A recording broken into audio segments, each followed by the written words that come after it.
ഭക്തവൃന്ദ. ഹരേ കൃഷ്ണ കൃഷ്ണ കൃഷ്ണ ഹരേ ഹരേ, ഹരേ രാമ രാമ രാമ ഹരേ ഹരേ. ഹരേ കൃഷ്ണ കൃഷ്ണ കൃഷ്ണ ഹരേ ഹരേ, ഹരേ രാമ രാമ ഹരേ ഹരേ. രാമ ഹരേ ഹരേ. ഹരേ Krishna. Shri Shri Radha Govinda temple ISKCON മാംഗ്ലൂരിന്റെ Bhagavad Gita ക്ലാസ്സിലേക്ക് 18 ദിവസത്തെ ഭഗവത്ഗീത ക്ലാസ്സിലേക്ക് എല്ലാവർക്കും സ്വാഗതം. ഹരേ കൃഷ്ണ, എല്ലാവർക്കും പ്രണാമം. ഇന്ന് അധ്യായം 6 ധ്യാനയോഗം. നമ്മൾ 6ാമത്തെ അധ്യായത്തിലേക്ക് കടക്കാണ്. ഇന്ന് ധ്യാനയോഗം. അതിനു മുന്നേ നമ്മൾ ഇന്നലെ 5ാമത്തെ അധ്യായത്തിൽ നമ്മൾ എന്തൊക്കെ കണ്ടത്? ഹരേ കൃഷ്ണ. 5ാമത്തെ അധ്യായത്തിൽ നമ്മൾ എന്തൊക്കെ കണ്ടു? കർമ്മം ഏറ്റവും നല്ല കർമ്മം. അതെ, ഏറ്റവും നല്ലത് ഭക്തിയുടെ സേവനം ചെയ്യുന്നതാണ് ഏറ്റവും നല്ലതെന്നുള്ളത് നമുക്ക് ഇന്നലെ മനസ്സിലായി അല്ലേ? പിന്നെ ഒരു സന്യാസി എങ്ങനെയുള്ള ആളായിരിക്കണം? ഒരു സന്യാസി എങ്ങനെയുള്ള മനസ്സിലായി? കർമ്മഫലങ്ങൾ ആഗ്രഹിക്കുകയോ വെറുക്കുകയോ ചെയ്യാത്ത വ്യക്തിയാണ് ഒരു സന്യാസി. പിന്നെ വേറെന്താ കണ്ടത്?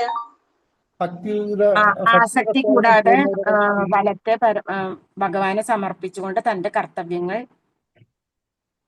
ചെയ്യണം. ചെയ്യുന്ന ഒരാള് താമര ഇലയിലെ വെള്ള പോലെ ദുഷ്കർമ്മങ്ങൾ ബാധിക്കില്ല. എങ്ങനെയായിരിക്കും എന്ന് പറയാണല്ലേ? ഭക്തിയുടെ സേവനം ചെയ്യുന്ന താമരയിലെ വെള്ളത്തിൽ ഇടുന്നാലും നനയാത്ത പോലെയായിരിക്കും ആ വ്യക്തി ഭക്തിയുടെ സേവനം ചെയ്യുന്ന കർമ്മത്തിന്റെ ഫലങ്ങളൊന്നും ആ വ്യക്തിയെ ബാധിക്കുന്നില്ല. പിന്നെ നമ്മള് ഇന്ദ്രിയങ്ങൾ കൊണ്ട് നമുക്ക് ഉണ്ടാകാവുന്ന ദുഃഖങ്ങൾ എങ്ങനെയായിരിക്കും എന്നുള്ളത് നമ്മൾ കണ്ടു. പിന്നെ വേറെ നമ്മൾ എന്താ കണ്ടത് അതില്?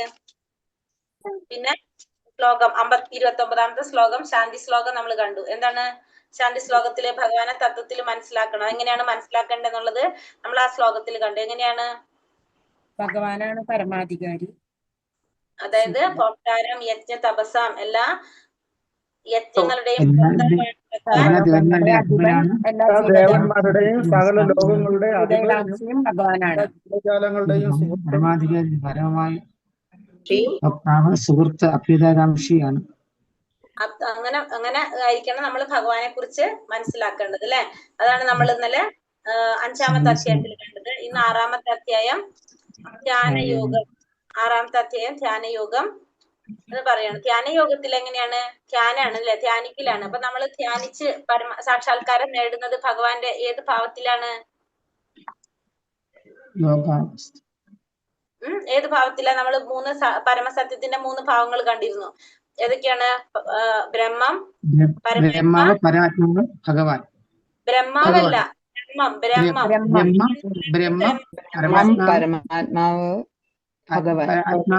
ഭഗവാൻ.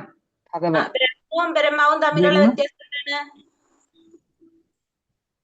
ബ്രഹ്മം എന്ന് പറയുന്നത് ഒരു പ്രകാശമാണ്. അതെ, ബ്രഹ്മം എന്ന് പറഞ്ഞാൽ ഭഗവാന്റെ ജ്യോതിസ്, ഭഗവാന്റെ ചുറ്റുള്ള പ്രകാശം, ജ്യോതിസിനെയാണ് നമ്മൾ ബ്രഹ്മം എന്ന് പറയുന്നത് അല്ലെ? ബ്രഹ്മാവ് എന്ന് വെച്ചിട്ടുണ്ടെങ്കിൽ വേറെ, ബ്രഹ്മം വേറെ കേട്ടോ. ബ്രഹ്മം പ്രകാശം.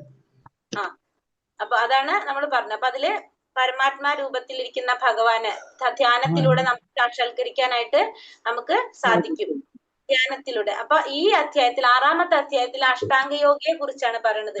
ഈ അഷ്ടാംഗയോഗ ശരിക്കും എന്തിനു വേണ്ടിയിട്ടുള്ളതാണ്? അഷ്ടാംഗയോഗയുടെ ഉദ്ദേശം എന്ന് വെച്ചാൽ മനസ്സിനെ നിയന്ത്രിക്കുക. അഷ്ടാംഗ യോഗചര്യയിലൂടെ മനസ്സിനെ നിയന്ത്രിക്കാൻ വേണ്ടിയിട്ടുള്ളതാണ് ഈ അഷ്ടാംഗയോഗ. പക്ഷെ ഇത് ഈ കലിയുഗത്തില് പ്രാക്ടിക്കൽ അല്ലാന്ന് ഭഗവാൻ പറയുന്നുണ്ട്. പ്രയാസമേറിയൊരു കാര്യമാണ് കലിയുഗത്തില് ഈ പറഞ്ഞ അഷ്ടാംഗയോഗ. അതുകൊണ്ട് തന്നെ നമ്മൾ കൃഷ്ണാവബോധ പ്രക്രിയയാണ് ഏറ്റവും നല്ലതെന്ന് ഇവിടെ പറയുന്നുണ്ട്. അപ്പൊ നമ്മള് 6ാമത്തെ അധ്യായം ധ്യാനയോഗത്തിലേക്ക് കടക്കാണ്.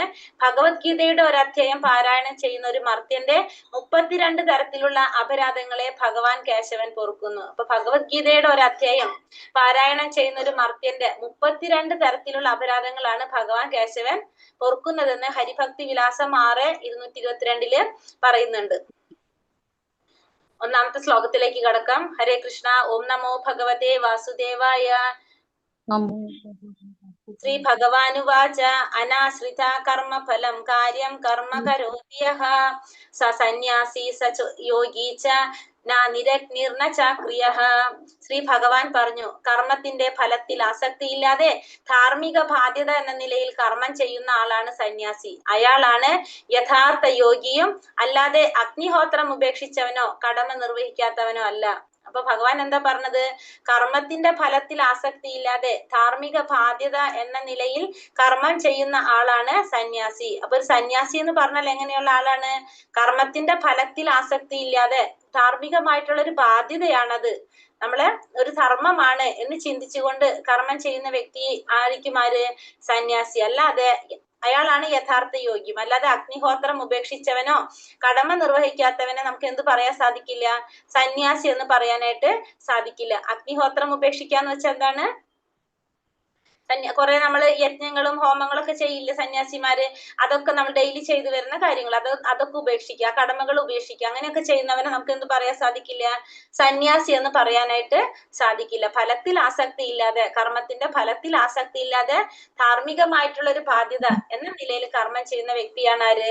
സന്യാസി എന്ന് നമുക്ക് പറയാം. അപ്പൊ ചോദിക്കാണ് യോഗ, ഈ യോഗ എന്ന് പറഞ്ഞാല് ഇതിനെയാണ് നമ്മൾ യോഗ എന്ന് പറയുന്നതാണ് ഇവിടെ ചോദിക്കുന്നത്.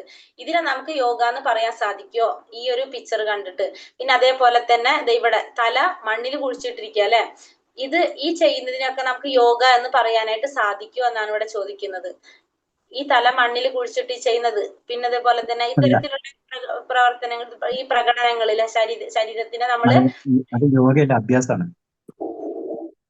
ഇതിനൊക്കെ നമുക്ക് യോഗ എന്ന് പറയാനായിട്ട് പറ്റുമോ എന്നാണ് ഇവിടെ ചോദിക്കുന്നത്. ഇതാണ് യോഗ. ഇതിനൊക്കെ നമുക്ക് എന്തെന്നാ പറയാ? ഇതൊക്കെ എന്താണ്? നമ്മുടെ ശരീരത്തിന് ശരിക്കും പറഞ്ഞാൽ ക്ലേശങ്ങളുണ്ടെങ്കിൽ ശരീരം ഫ്ലെക്സിബിൾ ആക്കാനുള്ളതാണ് യോഗയല്ലാതെ. ഹരീഷ്ണ പ്രഭുജി, അപ്പൊ ശരിക്കും എന്താണ് യോഗ? എന്താണ് ശരിക്കും യോഗ എന്ന് പറയുന്നത്? ഭഗവാനുമായിട്ട് ബന്ധിപ്പിക്കുന്നതിനാണ് യോഗ. യോഗ എന്ന് പറയുന്നത് ഭഗവാനുമായിട്ട് ബന്ധിപ്പിക്കുന്നതിനെയാണ് നമ്മൾ യോഗ എന്ന് പറയുന്നത്. മറ്റേതൊക്കെ നമ്മൾ ശരീരത്തിന് ശരിക്കും കുറെ ക്ലേശങ്ങള്, നമുക്ക് ബുദ്ധിമുട്ട്, അത് എന്ത് വരില്ല. ശരിക്കും യോഗ എന്ന് പറഞ്ഞാൽ ഭഗവാനായിട്ട് കണക്ട് ചെയ്യിപ്പിക്കുക. നമ്മളെ ശരീരവും നമ്മളെ മനസ്സും നമ്മളെ ബുദ്ധിയും എന്തിനു വേണ്ടിയിട്ടാണ് ഉപയോഗിക്കേണ്ടത്? ശരിക്കും ഭഗവത് സേവനത്തിന് വേണ്ടിയിട്ടായിരിക്കണം ഉപയോഗിക്കേണ്ടത് അല്ലെ? അല്ലാതെ നമ്മൾ ഈ ചെയ്യുന്ന പ്രവർത്തനങ്ങൾ നമുക്ക് എന്ത് പറയാൻ സാധിക്കില്ല. നമ്മൾ അതിനു വേണ്ടി ഉപയോഗിക്കുമ്പോഴാണ് അതിനൊരു പരിപൂർണത നേടാനായിട്ട് സാധിക്കുന്നത്. നമ്മളത് കണ്ടു. ഇപ്പൊ യോഗ എന്ന് പറയുന്നത് ഭഗവാനുമായിട്ട് ബന്ധിപ്പിക്കുന്നതിനെയാണ് നമ്മൾ എന്ത് പറയുന്നത്? യോഗ എന്ന് പറയുന്നത്. കർമ്മയോഗ, ജ്ഞാനയോഗം, അഷ്ടാംഗ യോഗം, ഭക്തിയോഗം എല്ലാം എന്താണ്? ഭഗവാനുമായിട്ട് ബന്ധപ്പെടുത്തുക. അതിനാണ് നമ്മൾ യോഗ എന്ന് പറയുന്നത്. അപ്പൊ അതിൽ നമ്മൾ അഷ്ടാംഗ യോഗയെ കുറിച്ചാണ് ഇവിടെ പറയുന്നതെന്ന് കണ്ടു അല്ലെ? അഷ്ടാംഗ യോഗ എന്ന് പറഞ്ഞാൽ അതില് അഷ്ടാംഗ യോഗ, അഷ്ടാംഗ യോഗയിലെ 8 സ്റ്റെപ്പുകൾ അല്ലെങ്കിൽ 8 പടവുകളാണ് അഷ്ടാംഗ യോഗയിലുള്ളത്. ഏതൊക്കെയാണ്? യമ, നിയമ, ആസന, പ്രാണായാമം, പ്രത്യാഹാരം, ധാരണ, ധ്യാന, സമാധി. ഏതൊക്കെയാണ്? യമ, നിയമ, ആസന, പ്രാണായാമ, പ്രത്യാഹാരം, ധാരണ, ധ്യാന, സമാധി. അല്ലെ? ഏതൊക്കെയാണ്? യമം, നിയമം, ആസന, പ്രാണായാമം, പ്രത്യാഹാരം, ധാരണ, ധ്യാന, സമാധി. ഫസ്റ്റത്തെ ഏതാണ് പറയുന്നത്? യമങ്ങള്. യമ നിയമങ്ങൾ എന്ന് കേട്ടിട്ടുണ്ടോ? യമ നിയമങ്ങൾ. യമം എന്ന് പറഞ്ഞാൽ എന്താണ്?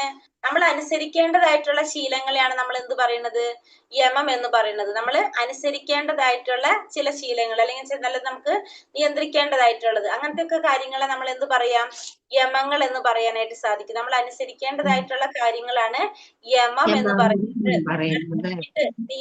നിയമം എന്ന് പറഞ്ഞാലോ നമ്മൾ സ്വയം പരിശീലിക്കേണ്ടതായിട്ടുള്ള കാര്യങ്ങളാണ് ഇതിൽ വരുന്നത്, നിയമത്തിൽ വരുന്നത്. നമ്മൾ സ്വയം പരിശീലിക്കുകയാണത്. നമ്മളത് ശീലമില്ല, പക്ഷെ നമ്മളത് പരിശീലിച്ച് കൊണ്ടുവരാണ്. അതിനെ നമുക്ക് എന്ത് പറയാം? നിയമം. യമ എന്ന് പറഞ്ഞാല് നമ്മൾ അനുസരിക്കേണ്ട കാര്യങ്ങള്, നിയമം എന്ന് പറഞ്ഞാല് നമ്മൾ പരിശീലിക്കേണ്ട കാര്യങ്ങൾ. അതായത് ഇപ്പൊ നമ്മൾ രാവിലെ നേരത്തെ എഴുന്നേറ്റ് നമ്മൾ വിളക്ക് വെച്ച് നാമം ചൊല്ലാനായിട്ട് നമ്മൾ ഇതുവരെ ചെയ്യുന്നുണ്ടായിരുന്നില്ല, പക്ഷെ നമ്മളത് ചെയ്യാണ്. അപ്പൊ നമ്മൾ എന്താണ് അത് ഡെയിലി നമ്മൾ ചെയ്ത് അത് പരിശീലിച്ച് നമ്മളത് കൊണ്ടുവരാണ് അല്ലെ? പതുക്കെ നമ്മൾ അതിലേക്ക് എത്താണ്. അപ്പൊ അത് നമുക്ക് എന്ത് പറയാം? നിയമത്തിൽ പറയാനായിട്ട് സാധിക്കും. അപ്പൊ യമം എന്ന് പറഞ്ഞാല് നമ്മൾ സ്വയം അനുസരിക്കേണ്ട കാര്യങ്ങൾ നിയമം എന്ന് പറഞ്ഞാൽ നമ്മൾ സ്വയം പരിശീലിക്കേണ്ട കാര്യങ്ങൾ. ഒന്ന് അനുസരിക്കേണ്ടത്, രണ്ടാമത് പരിശീലിക്കേണ്ടത്. മൂന്നാമത്തത് എന്താണ്? ആസന. ആസന എന്ന് വെച്ചാൽ എന്താണ്? ആ മെഡിറ്റേഷൻ സീറ്റ് അല്ലെങ്കിൽ ആ പോസ്റ്ററിനെ നമുക്ക് എന്ത് പറയാം?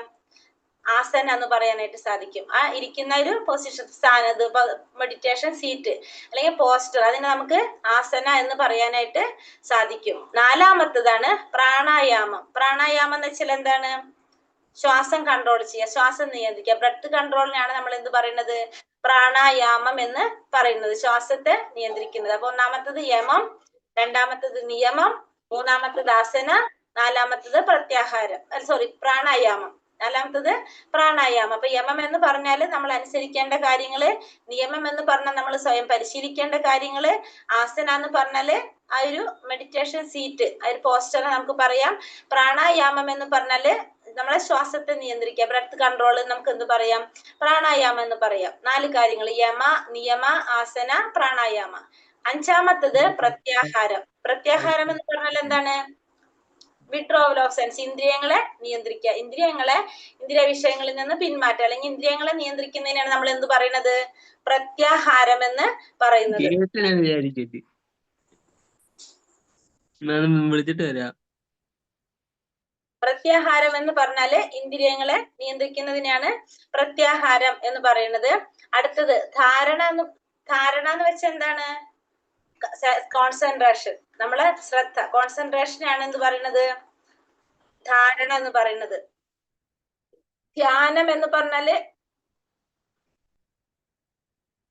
ഹരേ കൃഷ്ണ. അപ്പൊ ധ്യാനം എന്ന് പറഞ്ഞാല് ഡീപ്പായിട്ടുള്ള കോൺസെൻട്രേഷൻ, നമ്മളെ ശ്രദ്ധ ഭയങ്കരമായിട്ട് ശ്രദ്ധ ഉണ്ടാവും, ഡീപ്പായിട്ടുള്ള കോൺസെൻട്രേഷൻ നമുക്ക് എന്ത് പറയാം? ധ്യാനം എന്ന് പറയാനായിട്ട് സാധിക്കും.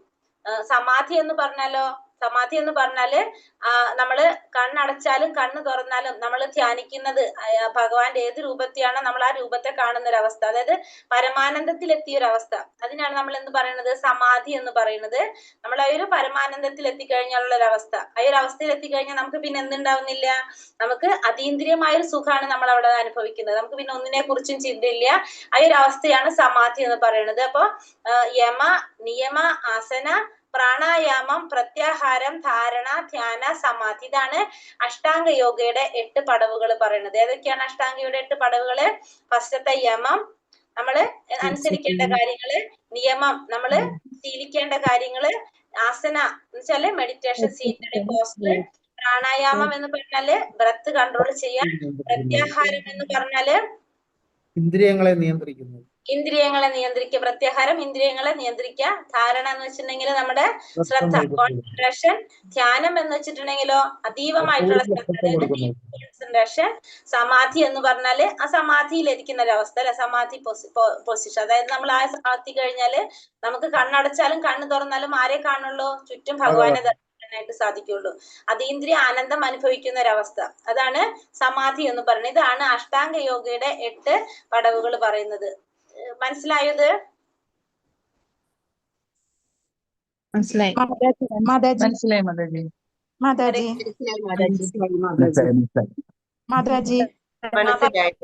മാതാജി. ഹരേ കൃഷ്ണ, പറഞ്ഞോളൂ. ആരെന്തോ പറഞ്ഞു? ഹരേ കൃഷ്ണ, ചോദിച്ചോളൂ മാതാജി. എന്താ പറഞ്ഞേ? പ്രാണായാമം ഒന്നുകൂടെ പറഞ്ഞുതരൂ. പ്രാണായാമ, ധാരണ, പ്രാണായാമ, യമ, നിയമ, ആസന, പ്രാണായാമ. പ്രാണായാമം എന്ന് വെച്ചിട്ടുണ്ടെങ്കില് നമ്മളെന്താണ്? ശ്വാസത്തെ നിയന്ത്രിക്കുന്നതാണ് പ്രാണായാമം എന്ന് പറയുന്നത്. പിന്നെ പ്രത്യാഹാരം കഴിഞ്ഞിട്ടുള്ളത് ധാരണ. ധാരണ എന്ന് വെച്ചിട്ടുണ്ടെങ്കിൽ നമ്മളെ ശ്രദ്ധ. ധ്യാനം എന്ന് വെച്ചിട്ടുണ്ടെങ്കിൽ ഡീപ്പ് ആയിട്ടുള്ള കോൺസെൻട്രേഷൻ, അതീവ ശ്രദ്ധ എന്ന് പറയുന്നത് നമുക്ക്. മാതാജി, ഒരു ഡൗട്ട് ഉണ്ട് മാതാജി. അഷ്ടാംഗ യോഗ എന്ന് ഉദ്ദേശിക്കുന്നത് നമ്മൾ എന്തുവാ? അഷ്ടാംഗ യോഗ എന്ന് വെച്ചിട്ടുണ്ടെങ്കിൽ കുറെ യോഗ പദ്ധതികളുണ്ട്. അതില് ഒരെണ്ണാണ് അഷ്ടാംഗ യോഗ എന്ന് പറയുന്നത്. അത് നമുക്ക് നമ്മളെ മനസ്സിനൊക്കെ നിയന്ത്രിക്കാനായിട്ട് അങ്ങനെയൊക്കെ ചെയ്യുന്ന യോഗ പദ്ധതികളാണ് കുറെ. അതിലൊരെണ്ണാണ് പറയുന്നതാണ് അഷ്ടാംഗ യോഗ എന്ന് പറയുന്നത്. ഓക്കെ മാതാജി.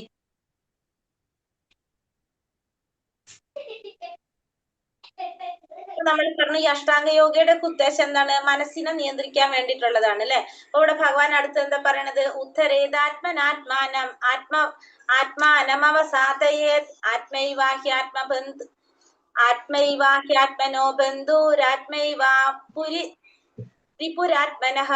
മനുഷ്യൻ മനസ്സിന്റെ സഹായത്തോടെ സ്വയം ഉദ്ധരിക്കണം, അധപതിക്കരുത്. ഭക്തനായ ആത്മാവിന് തന്റെ മനസ്സെത്ര ബന്ധു, അത് തന്നെയാണ് ശത്രുവും. അപ്പൊ മനുഷ്യൻ എന്ത് ചെയ്യണം? മനസ്സിന്റെ സഹായത്തോടെ സ്വയം ഉദ്ധരിക്കാനായിട്ട് പഠിക്കണം, അധപതിക്കാനായിട്ട് പാടില്ല. ഭക്തനായ ആത്മാവിന് തന്റെ മനസ്സാണ് ബന്ധു, അത് തന്നെയാണ് നമ്മുടെ ശത്രുവുമായിട്ടുള്ളത്. മനുഷ്യൻ എന്ത് ചെയ്യണം? മനസ്സിന്റെ സഹായത്തോടെ സ്വയം ഉദ്ധരിക്കണം, അധപതിക്കാനായിട്ട് പാടില്ല. ഭക്തനായ ആത്മാവിന്റെ മിത്രവും ശത്രുവും ആര് തന്നെയാണ്? മനസ്സ് തന്നെയാണ്. ബദ്ധനായ ആത്മാവ് എന്ന് പറഞ്ഞാല് ഈ ഭൗതിക ലോകത്തില് ഉള്ള ആത്മാവ്. ആത്മാവിന്റെ ശത്രുവും മിത്രവും ആര് തന്നെയാണ്? മനസ്സ് തന്നെയാണ്. അപ്പൊ അതുകൊണ്ട് മനുഷ്യൻ എന്ത് ചെയ്യണം? മനസ്സിന്റെ സഹായത്തോടെയാണ് ഉദ്ധരിക്കാനായിട്ട് ശ്രമിക്കേണ്ടത്, അധപതിക്കാൻ പാടില്ല. കാരണം മനസ്സാണ് നമ്മുടെ ശത്രുവാകുന്നതും ബന്ധുവും ശത്രുവും മനസ്സ്.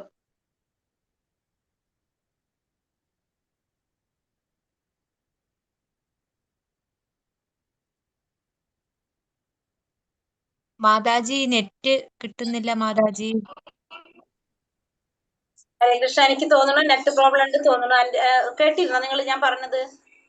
ഇല്ല മാതാജി, കേട്ടില്ല. കേൾക്കാൻ പറ്റുന്നുണ്ട്. കേട്ടില്ല.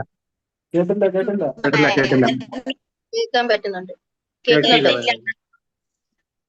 Second share.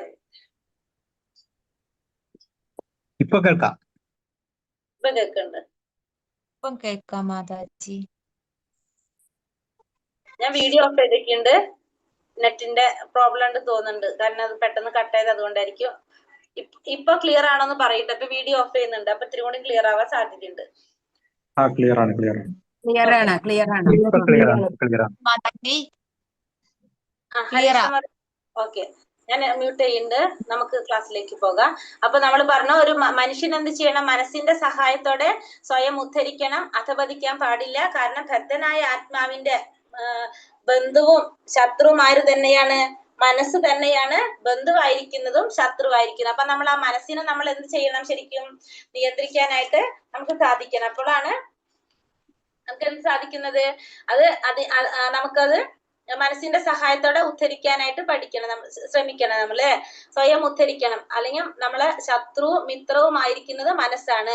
അതുകൊണ്ട് മനസ്സിനെ നമ്മൾ നിയന്ത്രിക്കേണ്ടത് ആവശ്യമാണ്. അപ്പൊ മനസ്സിനെ നമ്മൾ ആ ഇന്ദ്രിയ വിഷയങ്ങളിൽ നിന്നൊക്കെ നമുക്ക് മോചിപ്പിക്കാനായിട്ട് നമുക്ക് സാധിക്കണം. മനസ്സ് തന്നെയാണ് ഉറ്റ സുഹൃത്തും ശത്രു. അപ്പൊ നമ്മുടെ സുഹൃത്തായിട്ടിരിക്കുന്നതും ശത്രുവായിട്ടിരിക്കുന്നതും ആര് തന്നെയാണ്? മനസ്സ് തന്നെയാണ്. അപ്പൊ ആ മനസ്സിനെ നമ്മൾ എന്ത് ചെയ്യണം? എന്താ പറയാ, മനസ്സിന് പരിശീലനം കൊടുക്കണം നമ്മള്. അതായത് ആത്മാവിനെ ആ ചെളിയിൽ നിന്ന് കരക്കയറ്റാനുള്ള പരിശീലനം ആർക്ക് കൊടുക്കണം? ശരിക്കും ആ മനസ്സിന് നമുക്ക് കൊടുക്കണം. അപ്പൊ അങ്ങനത്തെ ഒക്കെ കാര്യങ്ങൾക്ക് നമുക്ക് എന്ത് സഹായകമാകാണ്? ഇത്തരത്തിലുള്ള യോഗ പദ്ധതികളൊക്കെ സഹായകമാകാണ് ചെയ്യുന്നത്. പക്ഷെ ഭഗവാൻ ഇതിന് തുടക്കത്തിൽ തന്നെ പറയുന്നുണ്ട്, ഈ കലിയുഗത്തില് ഇത് നമുക്ക് പ്രാക്ടിക്കൽ ആക്കാനായിട്ട് ബുദ്ധിമുട്ടാണ്. നമുക്ക് ഇത് മനസ്സിനെ നിയന്ത്രിക്കാൻ പറ്റുന്ന ഏറ്റവും വലിയൊരു കാര്യം എന്താ പറയണത്? കൃഷ്ണാവബോധം പരിശീലിക്കുക എന്നുള്ളതാണെന്ന് തുടക്കത്തില് ഭഗവാൻ പറയുന്നുണ്ട്.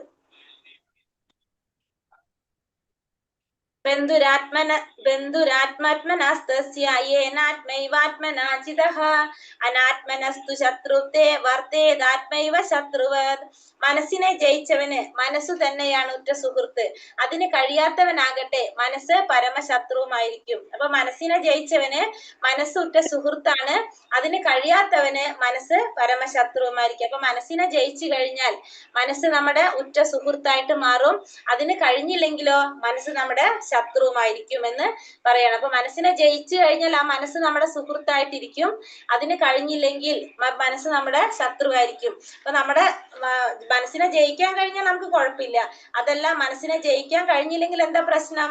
നമ്മളെ ജീവിതം മുഴുവൻ നമ്മൾ ആ പരമശത്രുവായിട്ടുള്ള മനസ്സിനോടൊപ്പം കഴിച്ചുകൂടേണ്ടതായിട്ട് വരും അല്ലെ. കാരണം മനസ്സിനെ ജയിച്ചാൽ മനസ്സ് നമ്മുടെ സുഹൃത്തായിട്ടിരിക്കും. അതല്ലെങ്കിലോ ആ മനസ്സ് നമ്മുടെ പരമശത്രുവായിട്ടിരിക്കും. ആ ശത്രുവിന്റെ ഒപ്പം നമ്മുടെ ജീവിതം മുഴുവനും നമ്മൾ എന്ത് ചെയ്യേണ്ടി വരും? കഴിച്ചു കൂട്ടേണ്ടതായിട്ട് വരും. അതാണ് അവിടെ സംഭവിക്കുന്നത്. അപ്പൊ അതുകൊണ്ട് നമ്മൾ മനസ്സിനെ എന്താക്കി മാറ്റാൻ ശ്രമിക്കണം? മിത്രമാക്കിയിട്ട് മാറ്റാനായിട്ട് ശ്രമിക്കണം. ജിതാത്മന പ്രശാന്തസ്യ പരമാത്മാ സമാഹിതഃ ശീതോഷ്ണ സുഖ ദുഃഖേഷു തഥാ മാനാപമാനയോഃ. മനസ്സിനെ കീഴടക്കിയവൻ ശാന്തി നേടുകയാൽ പരമാത്മാവിനെ പ്രാപിച്ചു കഴിഞ്ഞു. അങ്ങനെയുള്ള ആൾക്ക് തണുപ്പും ചൂടും സുഖവും ദുഃഖവും മാനവും അപമാനവും എല്ലാം ഒന്നുപോലെ തന്നെയാണ്. അപ്പൊ മനസ്സിനെ കീഴടക്കിയവന് ശാന്തി നേടാൻ സാധിച്ചു കഴിഞ്ഞാല് പരമാത്മാവിനെ പ്രാപിച്ചു എന്ന് പറയാനായിട്ട് സാധിക്കും. അപ്പൊ മനസ്സിനെ കീഴടക്കി കഴിഞ്ഞാൽ ആ വ്യക്തിക്ക് ശാന്തി നേടാൻ സാധിച്ചാല് പരമാത്മാവിനെ പ്രാപിച്ചു കഴിഞ്ഞു എന്ന് പറയാം. അങ്ങനെയുള്ള ഒരു വ്യക്തിക്ക് എന്താണ്? തണുപ്പും ചൂടും സുഖവും ദുഃഖവും മാനവും അപമാനവും എല്ലാം എങ്ങനെയാണ്? ഒരേപോലെ തന്നെ ആയിരിക്കും പറയുന്നത്. മനസ്സിനെ കീഴടക്കുന്ന ഒരു വ്യക്തി ശാന്തി നേടിക്കഴിഞ്ഞാൽ ശാന്തി നേടാൻ ആ വ്യക്തിക്ക് സാധിക്കും, പരമാത്മാവിനെ പ്രാപിക്കാനും സാധിക്കും. അങ്ങനെയുള്ള ഒരു വ്യക്തിയെ സംബന്ധിച്ച് ചൂട് വന്നാലും തണുപ്പ് വന്നാലും സുഖം വന്നാലും ദുഃഖം വന്നാലും മാനം വന്നാലും അപമാനമായാലും എന്തായാലും ആ വ്യക്തി എങ്ങനെയായിരിക്കും? ഒരേപോലെ ആയിരിക്കും ആ വ്യക്തി കാണുന്നത്.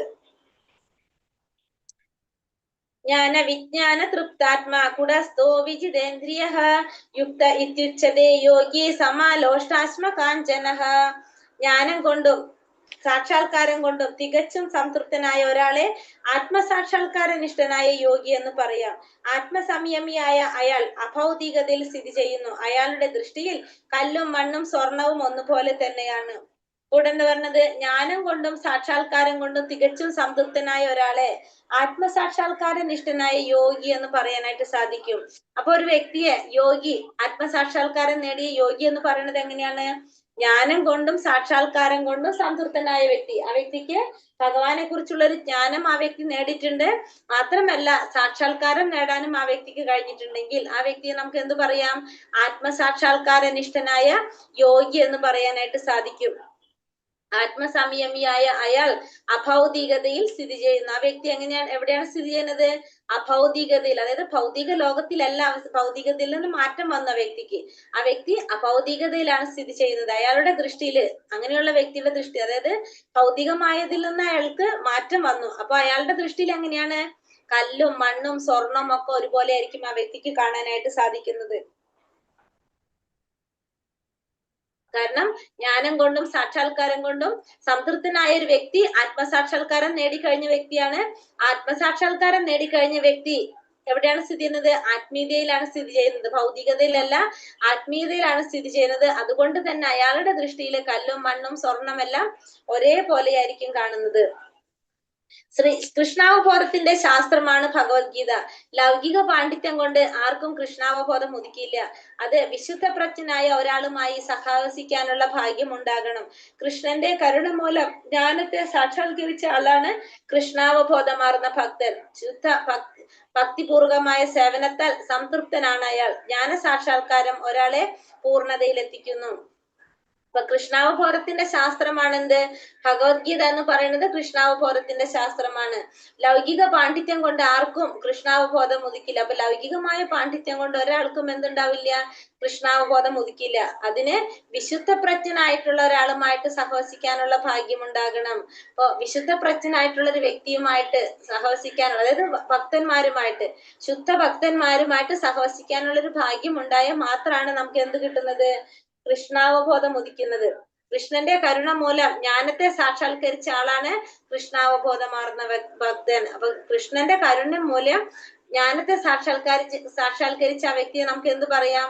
കൃഷ്ണാവബോധമാർന്ന ഭക്തൻ എന്ന് പറയാനായിട്ട് സാധിക്കും. അപ്പൊ കൃഷ്ണാവബോധത്തിന്റെ ശാസ്ത്രമാണ് എന്ത്? ഭഗവത്ഗീത. ലൗകിക പാണ്ഡിത്യം കൊണ്ട് ആർക്കും കൃഷ്ണാവബോധം ഉദിക്കില്ല. അത് വിശുദ്ധ പ്രജ്ഞനായിട്ടുള്ള ഒരാളുമായി സഹവസിക്കാനുള്ള ഒരു ഭാഗ്യം അയാൾക്ക് ഉണ്ടാകണം. കൃഷ്ണന്റെ കരുണ മൂലം ആ ജ്ഞാനത്തെ സാക്ഷാത്കരിച്ച ആളെ കൃഷ്ണാവബോധമാർന്ന ഭക്തൻ എന്ന് പറയാനായിട്ട് സാധിക്കും. ശുദ്ധ ഭക്തിപൂർവകമായ സേവനത്താൽ സംതൃപ്തനാണ് അയാൾ. ജ്ഞാന സാക്ഷാത്കാരം അയാളെ പൂർണ്ണതയിലെത്തിക്കുന്നു. അപ്പൊ ശുദ്ധ ഭക്തിപൂർവകമായ സേവനത്തില് സംതൃപ്തനാണ് ആ വ്യക്തി. ആ ജ്ഞാന സാക്ഷാത്കാരം ആ വ്യക്തിയെ എന്തിലേക്ക് എത്തിക്കാണ്? പൂർണ്ണതയിലേക്ക് എത്തിയാണ്. പൂർണ്ണത എന്ന് വെച്ചാൽ എന്താണ്? പൂർണ്ണത എന്ന് വെച്ചിട്ടുണ്ടെങ്കിൽ എങ്ങനെയാണ് നമ്മൾ പറഞ്ഞ പരിപൂർണത നേടാൻ, അല്ലെങ്കിൽ പൂർണ്ണത എന്ന് വെച്ചിട്ടുണ്ടെങ്കിൽ ആത്മീയമായ രീതിയിൽ, അതായത് ഭഗവാനെ സാക്ഷാത്കരിക്കാനായിട്ട് പറ്റുന്ന ഒരു അവസ്ഥ, അതിലേക്ക് എത്താനായിട്ട് സാധിക്കും.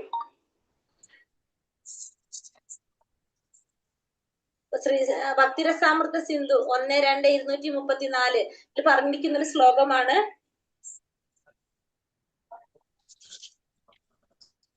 അഥ ശ്രീകൃഷ്ണ നാമാതി ന ഭാവേഗ്രാഹ്യം ഇന്ദ്രിയൈഃ സേവോന്മുഖൈഃ ജിഹ്വാദൗ സ്വയമേവാസ്ഫുരത്യതഃ.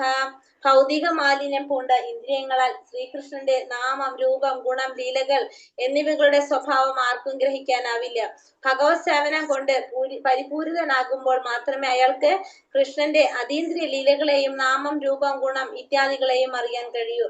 ഭൗതികമായ ഇന്ദ്രിയങ്ങൾ കൊണ്ട്, അല്ലെങ്കിൽ ഭൗതികമായിട്ടുള്ള ഭൗതിക മാലിന്യം പൂണ്ട ഇന്ദ്രിയങ്ങൾ കൊണ്ട് ഭഗവാന്റെ നാമം, രൂപം, ഗുണം, ലീലകൾ ഇതിനെ കുറിച്ചൊന്നും നമുക്ക് മനസ്സിലാക്കാനായിട്ട് സാധിക്കില്ല. എന്തുകൊണ്ടാണ്? നമ്മുടെ ഇന്ദ്രിയങ്ങള് ഭൗതിക മാലിന്യം നിറഞ്ഞതാണ്. എപ്പോഴാണോ ഭഗവത് സേവനം ചെയ്ത് നമ്മുടെ ഇന്ദ്രിയങ്ങള് പരിപൂരിതമാകുന്നത്, അപ്പോൾ മാത്രമേ നമുക്ക് എന്ത് സാധിക്കുള്ളൂ? ഭഗവാന്റെ അതീന്ദ്രിയ ലീലകളെയും നാമം, രൂപം, ഗുണം ഇതിനെ കുറിച്ചൊക്കെ നമുക്ക് അറിയാനായിട്ട് സാധിക്കുള്ളൂ എന്നുള്ളത് ഭക്തിരസാമൃത സിന്ധു 1-2-234 പറയുന്നതാണ്. ഭൗതികമായ ഇന്ദ്രിയങ്ങൾ കൊണ്ട് നമുക്ക് ഭഗവാനെ കുറിച്ച് അറിയാൻ സാധിക്കില്ല. അതിന് നമ്മൾ എന്ത് ചെയ്യണം? ഭഗവാന്റെ സേവനം ചെയ്ത് ചെയ്ത് നമ്മുടെ ഇന്ദ്രിയങ്ങള് എങ്ങനെയാക്കി മാറ്റണം? നമ്മുടെ ഇന്ദ്രിയങ്ങള് എങ്ങനെ പറയും നമ്മള്, അത് മാലിന്യമുക്തമാക്കി മാറ്റണം. ഇന്ദ്രിയങ്ങള് മാലിന്യമുക്തി ആക്കി മാറ്റണം. എങ്കിൽ മാത്രമേ നമുക്ക് എന്ത് സാധിക്കുള്ളൂ? നമുക്ക് ഭഗവാനെ കുറിച്ച് മനസ്സിലാക്കാനായിട്ട് സാധിക്കുന്നുള്ളൂ. അപ്പൊ ഇത്രയും നേരം ഭഗവാൻ എന്താ പറഞ്ഞത്? മനസ്സ് നിയന്ത്രിക്കേണ്ടതിനെ കുറിച്ചാണ് ഭഗവാൻ അർജുനനോട് പറഞ്ഞു കൊടുത്തത്, അല്ലെ? ഇനി അടുത്തത് ഭഗവാൻ എന്താ പറഞ്ഞു കൊടുക്കുന്നത്? നാത്യശ്നതസ്തു യോഗോസ്തി നാചൈകാന്തമനശ്നതഃ നചാതി സ്വപ്നശീലസ്യ ജാഗ്രതോ നൈവ അർജുന. അർജുന, വളരെ കുറച്ച് മാത്രം ഭക്ഷിക്കുന്നവർക്കും ഏറെ ഭക്ഷിക്കുന്നവർക്കും ഉറക്കമില്ലാത്തവർക്കും ഏറെ ഉറങ്ങുന്നവർക്കും യോഗിയാവാൻ കഴിയില്ല. അർജുനനോട് പറയാണ്, വളരെ കുറച്ച് ഭക്ഷിക്കുന്നവർ. ഇപ്പൊ മനസ്സ് മാത്രം നിയന്ത്രിച്ച പോരാ, നീ വേറെ എന്തും കൂടി നിയന്ത്രിക്കണം. എന്താ പറയുന്നത് ഇവിടെ? ഭക്ഷണവും ഉറക്കവും, അല്ലെ? ഉറക്കവും ഭക്ഷണം രണ്ടും കൂടി നിയന്ത്രിക്കണം എന്ന് പറയാണ്. വളരെ കുറച്ച് ഭക്ഷിക്കുന്നവർക്കും കുറെ ഭക്ഷിക്കുന്നവർക്കും, കുറച്ച് ഉറങ്ങുന്നവർക്കും കുറെ ഉറങ്ങുന്നവർക്കും, അങ്ങനെയുള്ളവർക്കും എന്ത് സാധിക്കില്ല? യോഗിയാവാനായിട്ട് കഴിയില്ല. അപ്പൊ ഭഗവാൻ അർജുനനോട് പറയാണ്, മനസ്സ് മാത്രം നീ നിയന്ത്രിച്ചാൽ പോരാ, ഇനി നീ എന്ത് വേണം? ഭക്ഷണവും നിയന്ത്രിക്കണം, ഉറക്കവും നിയന്ത്രിക്കണം. വളരെ കുറച്ച് ഭക്ഷിക്കുന്നവർക്കും കുറെ ഭക്ഷിക്കുന്നവർക്കും, പിന്നെ അതേപോലെ തന്നെ കുറച്ച് ഉറങ്ങുന്നവർക്കും കുറെ ഉറങ്ങുന്നവർക്കും, അങ്ങനെയുള്ളവർക്കും ഒന്നും എന്താവാൻ സാധിക്കില്ല? യോഗിയാവാനായിട്ട് സാധിക്കില്ല എന്നോട് പറയാണ്. യുക്താഹാര വിഹാരസ്യ യുക്തചേഷ്ടസ്യ കർമ്മസു യുക്ത സ്വപ്നാവബോധസ്യ യോഗോ ഭവതി ദുഃഖഃ. ആഹാരം, നിദ്ര, വിഹാരം, പ്രവൃത്തി എന്നിവയിൽ നിയന്ത്രണം പാലിക്കുന്നവന് യോഗ പരിശീലനം കൊണ്ട് സർവ്വ ദുഃഖങ്ങളും അകറ്റാൻ കഴിയും. ഇപ്പൊ ഇവിടെ ആഹാരം, നിദ്ര, വിഹാരം, പ്രവൃത്തി ഇതൊക്കെ പറയണത്. ആഹാരം, നിദ്ര, വിഹാരം, പ്രവൃത്തി ഈ 4 കാര്യങ്ങളിൽ നിയന്ത്രണം പാലിക്കുന്നവന് എന്ത് ചെയ്യാൻ സാധിക്കും? യോഗ പരിശീലനത്തിലൂടെ സർവ്വ ദുഃഖങ്ങളെയും അകറ്റാനായിട്ട് സാധിക്കും. അപ്പൊ യോഗ പരിശീലിക്കുന്നത് കൊണ്ട് എല്ലാ ദുഃഖങ്ങളെയും അകറ്റാനായിട്ട് സാധിക്കാണ് ആർക്ക്? യോഗ പരിശീലിക്കുന്നവർക്ക്, അല്ലെ? എന്തിലൊക്കെ നിയന്ത്രണം പാലിച്ചുകൊണ്ടായിരിക്കണം അത് ചെയ്യേണ്ടത്? ആഹാരം, നിദ്ര, വിഹാരം, പ്രവൃത്തി എന്നിവയിൽ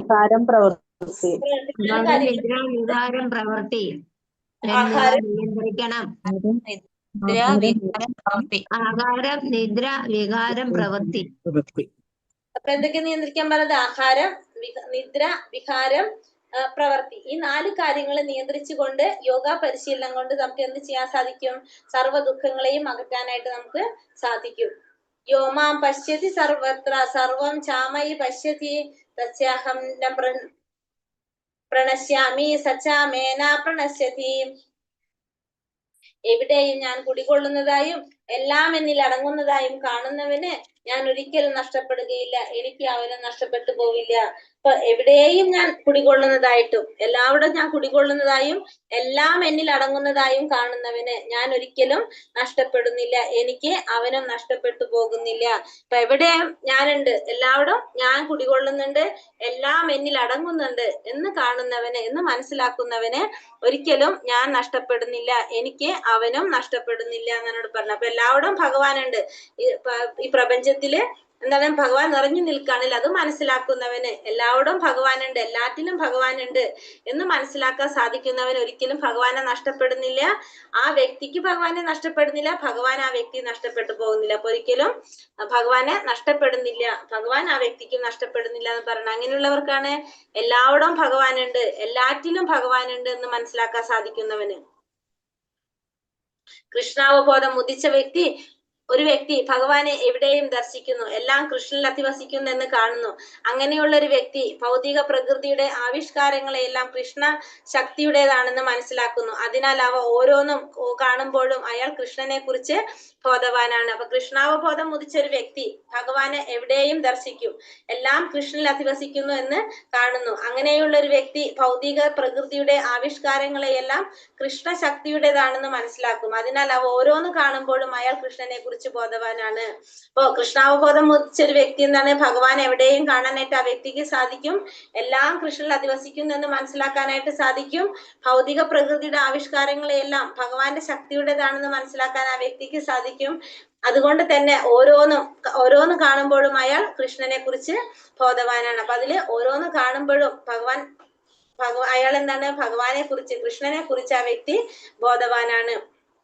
കൃഷ്ണനെ കൂടാതെ ഒന്നിനും നിലനിൽക്കാനാവില്ല, കൃഷ്ണനാണ് എല്ലാറ്റിന്റെയും നാഥൻ, ഇതാണ് കൃഷ്ണാവബോധത്തിന്റെ മൗലിക സിദ്ധാന്തം. അപ്പൊ ഭഗവാനെ കൂടാതെ ഒന്നിനും നിലനിൽക്കാൻ സാധിക്കില്ല, ഭഗവാനാണ് എല്ലാറ്റിന്റെയും നാഥൻ എന്ന് ആ വ്യക്തിക്ക് മനസ്സിലാക്കാനായിട്ട് സാധിക്കില്ല. അതാണ് കൃഷ്ണാവബോധത്തിന്റെ മൗലിക സിദ്ധാന്തം എന്ന് പറയുന്നത്. അതാണ് കൃഷ്ണനെ കൂടാതെ ഒന്നിനും നിലനിൽക്കാനായിട്ട് സാധിക്കില്ല, എല്ലാറ്റിന്റെ നാഥൻ ആര് തന്നെയാണ്, ഭഗവാൻ തന്നെയാണ് എന്ന് മനസ്സിലാക്കലാണ് എന്ത് കൃഷ്ണാവബോധത്തിന്റെ മൗലികമായിട്ടുള്ള സിദ്ധാന്തം എന്ന് പറയുന്നു. പ്രേമാഞ്ജനച്ചുരിത ഭക്തി വിലോചനേന സന്താ സദൈവ ഹൃദയേഷു വിലോകയന്തി യസ്യാമ സുന്ദരമചിന്യ ഗുണസ്വരൂപം ഗോവിന്ദമാദി പുരുഷം തമഹം ഭജാമി. ഭക്തന്റെ പ്രേമാഞ്ജനം എഴുതിയ കണ്ണുകൾക്ക് എപ്പോഴും ദൃശ്യനായിട്ടുള്ള ആദി പുരുഷനായ ഗോവിന്ദനെ ഞാൻ ഭജിക്കുന്നു.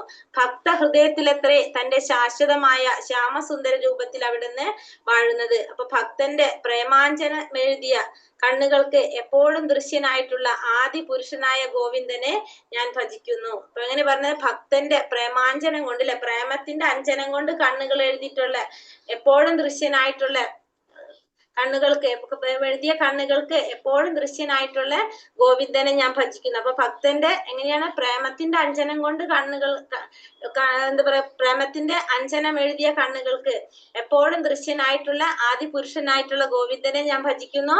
ഭക്തന്മാരുടെ ഹൃദയത്തിലാണ് ഭഗവാൻ തന്റെ ശാശ്വതവും ശ്യാമസുന്ദരവുമായ രൂപത്തിൽ വാഴുന്നത്. ഭഗവാന്റെ ശാശ്വതമായ രൂപം ഏതാണെന്ന് ഇവിടെ പറയാണ്. ഏതാണ് ശാശ്വതമായ രൂപം? ഏതാണ്? ഭക്തി നിർഭയമായ മനസ്സിലൂടെ കൃഷ്ണന്റെ രൂപം, കൃഷ്ണന്റെ രൂപം അല്ലെ, കൃഷ്ണന്റെ രൂപമാണ് ശാശ്വതമായ രൂപം എന്ന് പറയാണ്. അപ്പൊ ഭക്തന്മാരുടെ ഹൃദയത്തിലാണ് ഭഗവാൻ വാഴുന്നതെന്ന് കൂടി പറയാണ് നമുക്കിവിടെ. അപ്പൊ ഇവിടെ രണ്ടാമത്തിൽ പറഞ്ഞപ്പോ ഭഗവാൻ എന്ത് പറഞ്ഞെടുത്തത്, ഫസ്റ്റ് പറഞ്ഞു എങ്ങനെ ചെയ്യണമെന്ന് പറഞ്ഞു. ഫസ്റ്റ് മനസ്സിനെ നിയന്ത്രിക്കാൻ പറഞ്ഞു. അത് കഴിഞ്ഞിട്ട് മനസ്സിനെ മാത്രം നിയന്ത്രിച്ചാൽ പോരാ, എന്ത് വേണമെന്ന് പറഞ്ഞു, നമ്മള് രണ്ട് കാര്യങ്ങളോട് നിയന്ത്രിക്കാൻ പറഞ്ഞു അല്ലെ. വേറെ എന്തൊക്കെയാ പറഞ്ഞത്? ഉറക്കവും അതുപോലെ തന്നെ ഭക്ഷണവും, നിദ്ര, ഭക്ഷണം അല്ലെ. കുറെ ഭക്ഷിക്കുന്നവർക്കും കുറച്ച് ഭക്ഷിക്കുന്നവർക്കും കുറെ ഉറങ്ങുന്നവർക്കും കുറച്ച് ഉറങ്ങുന്നവർക്കും യോഗിയാവാൻ കഴിയില്ല എന്ന് പറഞ്ഞു. ഇതൊക്കെ കേട്ടപ്പോ അർജുനൻ എന്താ അടുത്ത് പറയണത്? ചഞ്ചലം ഹി മന കൃഷ്ണ പ്രമാധീബലവദൃഢം തസ്യാഹം നിഗ്രഹം മന്യേ വായോരിവാസു ദുഷ്കരം.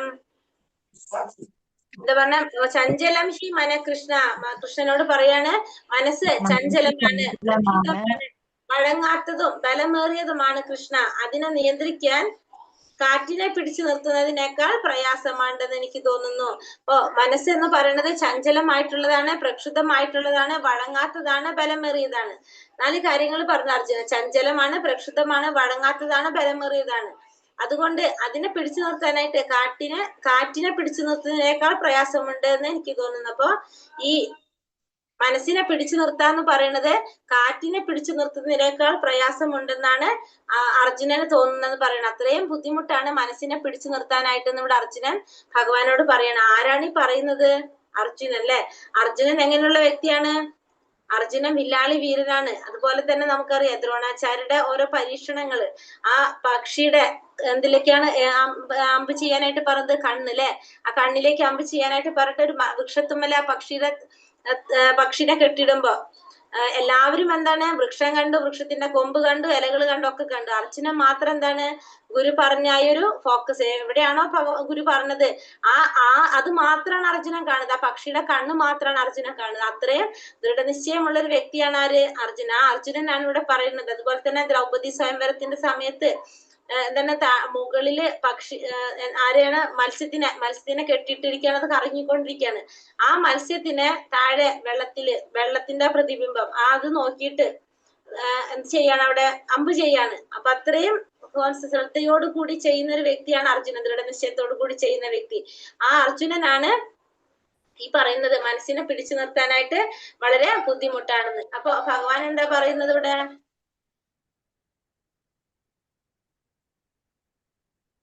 ഒരു സെക്കൻഡ്. മാതാജി ശ്ലോകം 34 ചെയ്തിരുന്ന മാതാജി.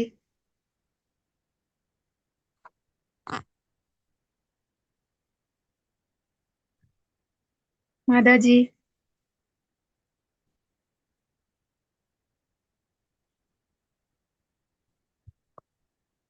ഹരേഷ് മാതാജി എന്താ പറഞ്ഞ? 34-ാമത്തെ 34 അല്ലായിരുന്നു എന്ന് ചോദിക്കായിരുന്നു. പെട്ടെന്ന് 35 വന്നപ്പോ സംശയം കൊണ്ട് ചോദിച്ചതാ. ഓക്കെ, ശരി. 34 കഴിഞ്ഞിട്ടാണ് തുടങ്ങിയത് നമ്മള്. 34 നമ്മള് പറഞ്ഞുകൊണ്ടിരുന്നത് അല്ലെ. 34 കഴിഞ്ഞു. അപ്പൊ മനസ്സിനെ നിയന്ത്രിക്കാനായിട്ട് പ്രയാസമുണ്ട്. കാറ്റിനേക്കാൾ പിടിച്ചു നിർത്താൻ അതിനേക്കാൾ എളുപ്പമാണ്. പക്ഷെ അർജുനൻ പറയാണ് മനസ്സിനെ പിടിച്ചു നിർത്താനായിട്ട് ബുദ്ധിമുട്ടാണെന്ന് പറയാണ്. അപ്പൊ ഭഗവാൻ എന്താ പറഞ്ഞു കൊടുക്കുന്നത് ഇവിടെ? ഭഗവാൻ പറഞ്ഞു കൊടുക്കാണ്. ശ്രീ ഭഗവാനുവാച അസംശയം മഹാബാഹോ. സംശയമില്ല. അർജുനനോട് പറയാണ് സംശയമില്ല. മഹാബാഹോ മനോ ദുർനിഗ്രഹം ചലം. മനസ്സിനെ അടക്കി നിർത്താന്ന് പറയുന്നത് ബുദ്ധിമുട്ടുള്ള കാര്യമാണ്. അതിനൊരു സംശയവും ഇല്ല. പക്ഷെ എന്താണ് ചെയ്യേണ്ടത്? അഭ്യാസേനാത്തു കൗന്ദേയ വൈരാഗ്യേണാച ഗൃഹ്യതേ. എങ്ങനെ പറയാണ്? യുക്തമായ പരിശീലനം കൊണ്ട് നീ നിരന്തരം പരിശീലനം ചെയ്തുകൊണ്ടിരിക്കുകയാണെങ്കിൽ നിനക്കത് സാധിക്കും. നിസ്സംഗത കൊണ്ടും പരിശീലനം കൊണ്ടും യുക്തമായിട്ടുള്ള നിരന്തരമായിട്ടുള്ള പരിശീലനം കൊണ്ടും പിന്നെന്താണ് പരിശീലനം കൊണ്ടും നിസ്സംഗത കൊണ്ടും നിനക്കത് സാധിക്കും. അപ്പൊ അർജുനനോട് പറയാണ് നീ പറഞ്ഞത് ശരിയാണ്. മനസ്സിനെ പിടിച്ചു നിർത്താന്ന് പറയുന്നത് കുറച്ച് ബുദ്ധിമുട്ടുള്ളൊരു കാര്യമാണ്. പക്ഷെ നിരന്തരം പരിശീലിക്കുന്നതിലൂടെ നിനക്ക് അത് സാധിക്കും. പരിശീലനം ചെയ്യുന്നത് വഴി നിനക്കത് സാധിക്കും എന്നുള്ളത് ഭഗവാനോട് അർജുനനോട് പറയണം. അപ്പൊ മനസ്സിനെ പിടിച്ചു നിർത്താൻ പറയുന്ന പ്രയാസമുള്ള കാര്യം തന്നെയാണ്. പക്ഷെ നിരന്തരം നമ്മളത് പരിശീലിച്ചു കൊണ്ടിരിക്കുകയാണെങ്കിൽ നമുക്കത് എളുപ്പത്തിൽ സാധിക്കുമെന്ന് ഭഗവാനോട് അർജുനന് പറഞ്ഞു കൊടുക്കണം. അപ്പൊ അർജുനൻ അവിടെ ക്ലിയർ ആയി. അപ്പൊ അർജുനൻ അടുത്ത സംശയം എന്താണ്? ഇപ്പൊ നമ്മൾ മനസ്സിനൊക്കെ നിയന്ത്രിച്ചു, നമ്മൾ കൃഷ്ണാവബോധത്തിൽ വന്നു. കൃഷ്ണാവബോധത്തിൽ വന്നിട്ട് കൃഷ്ണാവബോധം പ്രാക്ടീസ് ചെയ്തുകൊണ്ടിരിക്കുകയാണ്, പരിശീലിച്ചു കൊണ്ടിരിക്കുകയാണ്. അപ്പൊ പരിശീലിച്ചു കൊണ്ടിരിക്കുമ്പോ നമുക്ക് കുറച്ച് കഴിഞ്ഞപ്പോ നമുക്ക് എന്ത് സംഭവിക്കുകയാണ്? നമുക്കത് തുടർന്ന് കൊണ്ടുപോകാൻ സാധിക്കുന്നില്ല. നമ്മളത് അവസാനിപ്പിക്കേണ്ടി വന്നു. അപ്പൊ അർജുനൻ ചോദിക്കുക അങ്ങനെ വന്നാൽ എന്ത് സംഭവിക്കും എന്നതാണ് ഇനി അർജുനന്റെ അടുത്ത സംശയം. അതായത് ആ ശ്ലോകത്തിൽ പറഞ്ഞിട്ടില്ല, അതുകൊണ്ട് ഞാനത് പറയാണ്. അർജുനൻ ചോദിക്കുന്നത് അങ്ങനെയാണ്. അപ്പൊ അതായത് ഇപ്പൊ നമ്മൾ ഈ പറഞ്ഞ പോലെ നമ്മളിപ്പോ നാമം ജപിക്കാൻ തുടങ്ങി, ഭഗവത്ഗീത ഒക്കെ കേൾക്കാൻ തുടങ്ങി. അപ്പൊ നമ്മൾ കുറച്ചൊരു ഭഗവാനെ കുറിച്ചൊക്കെ നമ്മൾ അറിഞ്ഞ് ഭഗവത് സേവനം ചെയ്യാനായിട്ട് തുടങ്ങാണ്. അങ്ങനെ നമ്മൾ കുറച്ചു നാൾ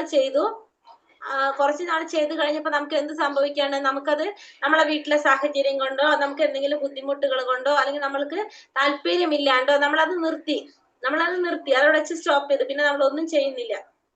അങ്ങനെയൊക്കെ സംഭവിച്ചു കഴിഞ്ഞാൽ അവർക്ക് എന്താണ് പറ്റുക എന്നുള്ളതാണ് അടുത്തത് അർജുനന്റെ സംശയം. ഇപ്പൊ ഭഗവാൻ എന്താ പറയുന്നതോടെ പാപ്യ പാപ്യ പ്രാപ്യ പുണ്യാകൃതാം ലോക പ്രാപ്യ പുണ്യാകൃതാം ലോക അശ്വിതാ ശാശ്വതി സമഹ ശുചീനാം ശ്രീമതാം ഗേഹേ യോഗ ഭ്രഷ്ടോപി ചായതേ. അങ്ങനെ യോഗത്തിൽ പരാജിതനാകുന്നയാൾ, അങ്ങനെ യോഗത്തിൽ പരാജിതനാകുന്നയാൾ പുണ്യം ചെയ്തവർക്കായുള്ള ഉപരിലോകങ്ങളിൽ ആനന്ദം അനുഭവിച്ച് അസംഖ്യം സംവത്സരം വാണതിനു ശേഷം നീതിനിഷ്ഠയുള്ള പുണ്യാത്മാക്കളുടെയോ ധനികരുടെയോ കുടുംബങ്ങളിൽ പിറക്കുന്നു. അപ്പൊ ഇവിടെ എന്താ പറയണത്?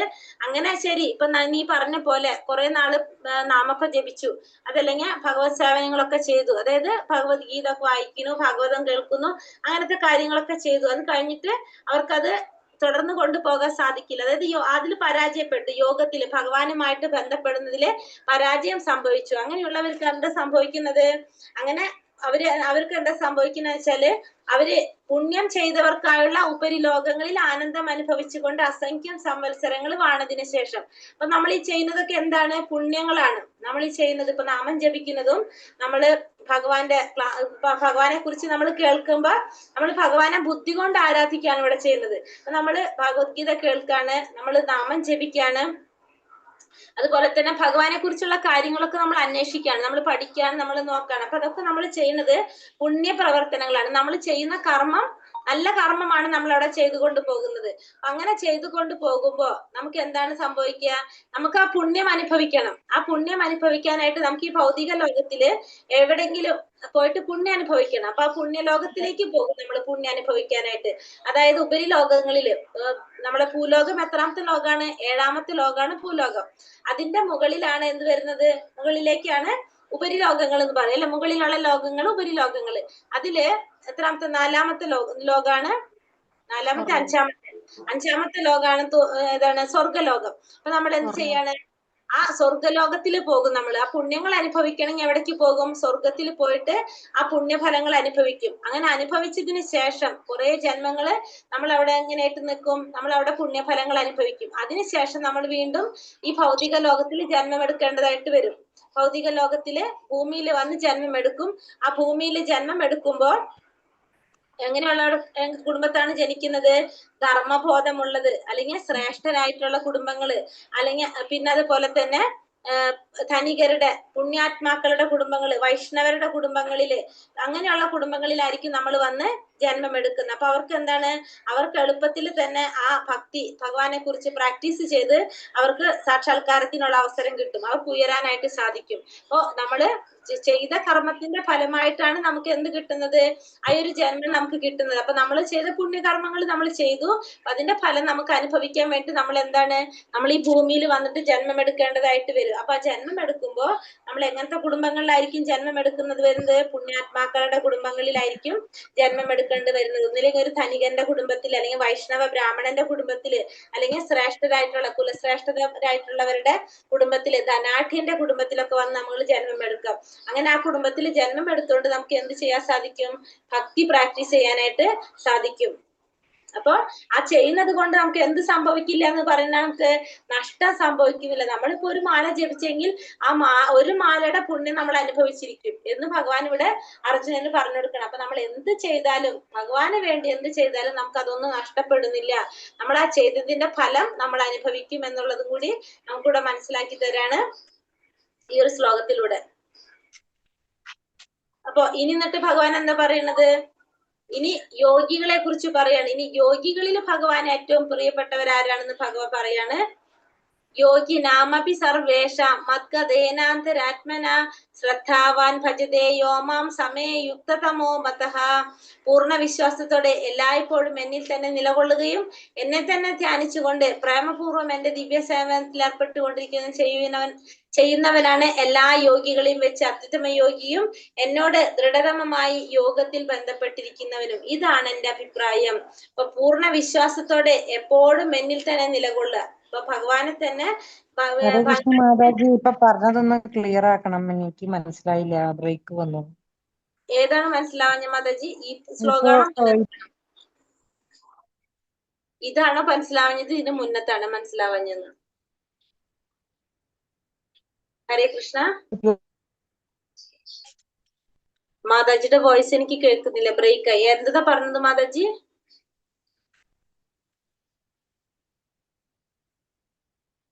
ഹരേ കൃഷ്ണ, ലാസ്റ്റ് പറയാന്നുണ്ട്, എനിക്ക് ക്ലിയർ ആയില്ല എന്താ പറഞ്ഞെന്ന്. യോഗി നാമപി സർവേഷാമത്കദേനാന്തരാത്മന ശ്രദ്ധാവാൻ ഭജതേ യോമാം സമയയുക്തതമോ മതഃ. ഇനി ആരാണ് ഉത്തമനായിട്ടുള്ള യോഗി എന്ന് ഭഗവാൻ പറയാണ്. പൂർണ്ണ വിശ്വാസത്തോടെ എപ്പോഴും എന്നിൽ തന്നെ നിലകൊള്ളുകയും എന്നെ തന്നെ ധ്യാനിച്ചുകൊണ്ട് പ്രേമപൂർവ്വം എന്റെ ദിവ്യ സേവനത്തിൽ ഏർപ്പെട്ടുകൊണ്ടിരിക്കുകയും ചെയ്യുന്നവനാണ് എല്ലാ യോഗികളെയും വെച്ച് അത്യുത്തമ യോഗി, എന്നോട് ദൃഢതമമായി യോഗത്തിൽ ബന്ധപ്പെട്ടിരിക്കുന്നവനും. ഇതാണ് എന്റെ അഭിപ്രായം. അപ്പൊ ആരാണ് ഉത്തമനായിട്ടുള്ള യോഗി? പൂർണ്ണ വിശ്വാസത്തോടെ എപ്പോഴും എന്നിൽ തന്നെ നിലകൊള്ളുന്നത്. അപ്പൊ എപ്പോഴും ഭഗവാനിൽ തന്നെ പൂർണ്ണ വിശ്വാസത്തോടെ ഭഗവാനിൽ തന്നെ നിലകൊള്ളുന്നത്, പിന്നെ ഭഗവാനെ തന്നെ ധ്യാനിച്ചുകൊണ്ട് പ്രേമപൂർവ്വം ഭഗവാന്റെ ദിവ്യ സേവനത്തിൽ ഏർപ്പെട്ടുകൊണ്ടിരിക്കുക. എപ്പോഴും ഭഗവാനിൽ വിശ്വസിച്ചുകൊണ്ട് ഭഗവാനിൽ നിലകൊള്ളുക, ഭഗവാനെ തന്നെ ധ്യാനിച്ചുകൊണ്ട് ഭഗവാന്റെ പ്രേമസേവനത്തിൽ ഏർപ്പെട്ടുകൊണ്ടിരിക്കുക. അങ്ങനെ ചെയ്യുന്നവരാണ് എന്ത് പറയണത്? യോഗികളിൽ വെച്ച് ഏറ്റവും അത്യുത്തമനായിട്ടുള്ള യോഗി എന്നും ഭഗവാനോട് ദൃഢതയോടെ യോഗത്തിൽ ബന്ധപ്പെട്ടിരിക്കുന്നവനും എന്ന് ഭഗവാനോട് പറയണം. അപ്പൊ എന്താ പറയുക, പൂർണ്ണ വിശ്വാസത്തോടെ ഭഗവാനിൽ തന്നെ നിലകൊള്ളുക, ഭഗവാനെ തന്നെ ധ്യാനിച്ച് പ്രേമപൂർവ്വം ഭഗവാന്റെ ദിവ്യ സേവനത്തിൽ ഏർപ്പെട്ടുകൊണ്ടിരിക്കുകയും ചെയ്യുക. അങ്ങനെയുള്ളവരാണ് എല്ലാ യോഗികളെയും വെച്ച് ഉത്തമനായിട്ടുള്ള യോഗി. പിന്നെ അത് മാത്രമല്ല, ദൃഢതമമായിട്ട് യോഗത്തിൽ ബന്ധപ്പെട്ടിരിക്കുന്നവനും. ഇതാണ് ഭഗവാന്റെ അഭിപ്രായം എന്ന് ഭഗവാൻ ഇവിടെ പറയാണ്.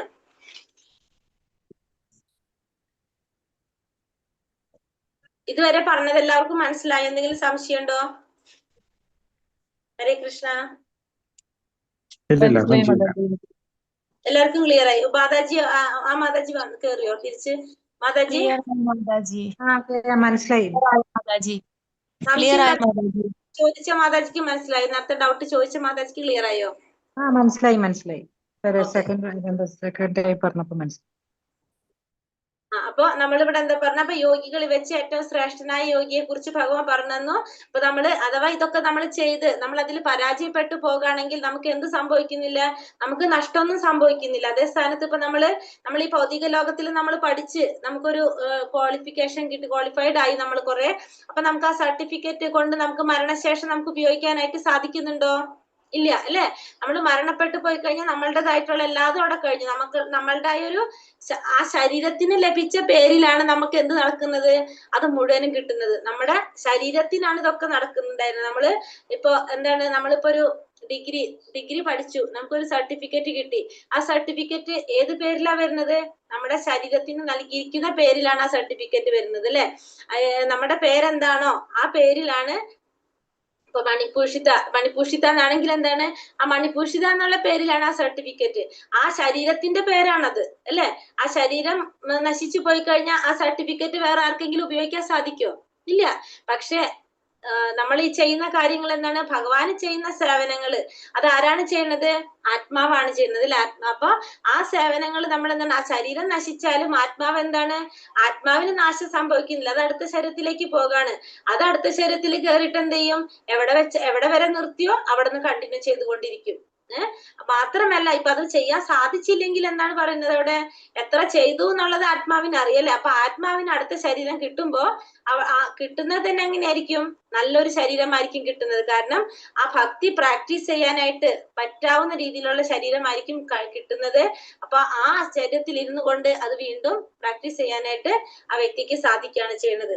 ഇതാണ് നമ്മൾ 6ാമത്തെ അധ്യായത്തില് അഷ്ടാംഗ യോഗയുടെ ധ്യാന യോഗത്തില് പറയുന്നത്. ഇനി കുറച്ച് കാര്യങ്ങള് വേറെ പറയുന്നുണ്ട്. ഭക്തിയോഗ, അതായത് നാമജപത്തെ കുറിച്ച് പറയുന്നുണ്ട് ഒന്നും കൂടി. ഏറ്റവും പ്രധാനം ഭഗവാന്റെ നാമം ജപിക്കുക എന്നുള്ളതാണ്.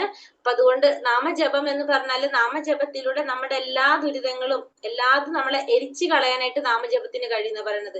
അഗ്നി എപ്രകാരമാണോ അഗ്നി കൊണ്ട് നമുക്ക് എരിക്കാൻ സാധിക്കുന്ന അല്ലെ വസ്തുക്കള്, അതേപോലെ എല്ലാത്തിനെയും ഇല്ലാതാക്കാനായിട്ട് ഈ നാമജപം കൊണ്ട് സാധിക്കും. അപ്പൊ 4 യുഗങ്ങൾ നമ്മൾ പഠിച്ചതാണ് ഇത് ഓൾറെഡി. 4 യുഗങ്ങൾ ഏതൊക്കെയാണ്? സത്യയുഗം, ത്രേതായുഗം, ദ്വാപരയുഗം, കലിയുഗം. അതിൽ സത്യയുഗത്തിൽ പറഞ്ഞിരിക്കുന്നത് ധ്യാനമാണ്, ത്രേതായുഗത്തില് യജ്ഞമാണ്, ദ്വാപരയുഗത്തില് വിഗ്രഹാരാധനയാണ്. ഇനി ഒരു യുഗം കൂടി ഉണ്ട്. ഏതാണ്? കലിയുഗം അല്ലെ? എന്തായിരുന്നു? ഹരിനാമ സങ്കീർത്തനമാണ് കലിയുഗം. ഇവിടെ ശ്രീമദ് ഭാഗവതം 12:3:52 12-ാം സ്കന്ധം 3-ാം അധ്യായം 52-ാമത്തെ ശ്ലോകത്തിൽ പറയുന്നതാണ് ഓരോ യുഗത്തിനും എന്താണ് ചെയ്യേണ്ടതെന്നുള്ളത്. അപ്പൊ കലിയുഗത്തിൽ നമ്മൾ ചെയ്യേണ്ടത് ഹരിയുടെ നാമം സങ്കീർത്തനം ചെയ്യുക എന്നുള്ളതാണ് കലിയുഗത്തിൽ ചെയ്യേണ്ട ധർമ്മം. ഇപ്പൊ ഹരേർ നാമ ഹരേർ നാമൈവ കേവലം കലോർ നാസ്തൈവ ഗതിരന്യത്തി എന്നാ പറയുന്നത്. അപ്പൊ ഹരിയുടെ നാമം ജപിക്കുക. കലിയുഗത്തിൽ നമ്മൾ എന്താണ് ഹരിയുടെ നാമം ജപിക്കുക എന്നല്ലാതെ വേറൊരു വഴി നമുക്കില്ല എന്നാണ് പറയുന്നത്. ഈ കലിയുഗത്തിൽ നിന്ന് രക്ഷപ്പെടാനായിട്ട് ഭഗവാന്റെ നാമം ജപിക്കുക എന്നല്ലാതെ വേറൊരു വഴിയില്ല എന്ന് 3 പ്രാവശ്യം എടുത്ത് പറയാണ്. അപ്പൊ 3 പ്രാവശ്യം എടുത്തു പറഞ്ഞത് എന്താണത്? സത്യമാണ്. അതിലെ സത്യമായ കാര്യങ്ങളാണ് പറയുന്നത്. അപ്പൊ കലിസന്തോപനിഷത്തിൽ പറയുന്നതാണത് ഹരേർ നാമ ഹരേർ നാമൈവ കേവലം കലോർ നാസ്തൈവ ഗതിരന്യതേ. ഇപ്പൊ കലിയുടെ നാമം ജപിക്കാതെ വേറൊരു വഴിയില്ല എന്ന് പറയുന്നത്. അപ്പൊ അത്രയും എന്താണ് പറയുന്നത്? പ്രാധാന്യമാണ് ഭഗവാന്റെ നാമം ജപിക്കുക എന്നുള്ളത്. അപ്പൊ ഭക്തിയോഗത്തിന്റെ പ്രത്യേകത എന്താന്ന് പറയാണ്? ഭക്തിയോഗം എന്ന് പറയുന്നത് ഭഗവാനുമായിട്ട് നേരിട്ട് കണക്ഷൻ ചെയ്യുന്നതിനാണ് ഭക്തിയോഗം എന്ന് പറയുന്നത്. ഭക്തിയോഗത്തിലൂടെ നമുക്ക് എങ്ങനെയാണ് ലിഫ്റ്റിൽ പോണ പോലെയാണ് ഭക്തിയോഗം. നമുക്ക് എങ്ങനെയാണ് ഡയറക്റ്റ് എൻട്രിയാണ്, പെട്ടെന്ന് നമുക്ക് എത്താനായിട്ട് സാധിക്കും. അതേപോലെയാണ് ഭക്തിയോഗം. സ്റ്റെയർ കേസിൽ പോകുമ്പോൾ എങ്ങനെയാണ് നമ്മള് തളർന്ന് ക്ഷീണിച്ച് പതുക്കെയാണ് അവിടെ എത്തുക. അതേപോലെയാണ് മറ്റുള്ള യോഗകള്. മറ്റുള്ള കർമ്മയോഗ ആയാലും ജ്ഞാനയോഗമായാലും എന്നാണ് ആദ്യം ഭഗവാനെ കുറിച്ച് മനസ്സിലാക്കി നമുക്ക് സമയം എടുക്കും അവിടേക്ക് എത്താനായിട്ട്. പക്ഷെ ഏറ്റവും നമുക്ക് എളുപ്പത്തില് വേഗത്തിൽ ചെയ്യാൻ സാധിക്കുന്ന ഡയറക്റ്റ് എൻട്രി ആണ് എന്ത്? ഭക്തിയോഗത്തിലൂടെ ഭഗവത് സാന്നിധ്യത്തിലേക്ക്. പിന്നെ അടുത്തത് നമ്മൾ എന്താ പറയണത്? ഇതൊക്കെ നമ്മൾ ഈ പറയുന്നത് എങ്ങനെയാണ്? അടിസ്ഥാനമായ ശാസ്ത്രീയ ഗ്രന്ഥങ്ങളിൽ നിന്നാണ് നമ്മൾ ഇതൊക്കെ പറയുന്നത്. അല്ലാതെ നമ്മളേതായ രീതിയിൽ പറയുന്നതല്ല. ഇതൊക്കെ ശാസ്ത്ര ഗ്രന്ഥങ്ങളിൽ പറഞ്ഞിരിക്കുന്നത് നമ്മൾ പറയുന്നതാണ്. ഇനി കലിയുഗത്തില് ഭഗവാൻ ചൈതന്യ മഹാപ്രഭു ആയിട്ട് അവതരിച്ചു. എന്തിനാണ് ഭഗവാൻ ചൈതന്യ മഹാപ്രഭു ആയിട്ട് അവതരിക്കുന്നത്? ഭഗവാന് ഭക്തന്മാരുടെ മനസ്സിലാക്കാൻ വേണ്ടിയിട്ട്, ഒരു ഭക്തന്റെ മനോഭാവം എങ്ങനെയായിരിക്കും എന്ന് മനസ്സിലാക്കാൻ വേണ്ടിയിട്ടാണ് ഭഗവാൻ കലിയുഗത്തില് ചൈതന്യ മഹാപ്രഭു ആയിട്ട് അവതരിച്ചതും ഹരിനാമ സങ്കീർത്തനം പ്രചരിപ്പിക്കുന്നതും. ഒരു ഭക്തന്റെ മനോഭാവം മനസ്സിലാക്കാൻ വേണ്ടിയിട്ടാണ് അത് ചെയ്യുന്നത്.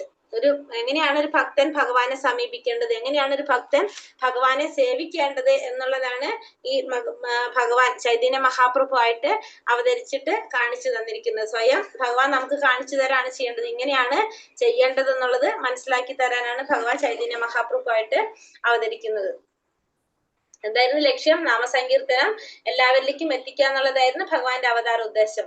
കലിയുഗ ഘട്ടത്തിൽ ആളുകൾ ദൈവത്തിന്റെ പരമോന്നത വ്യക്തിത്വത്തിന്റെ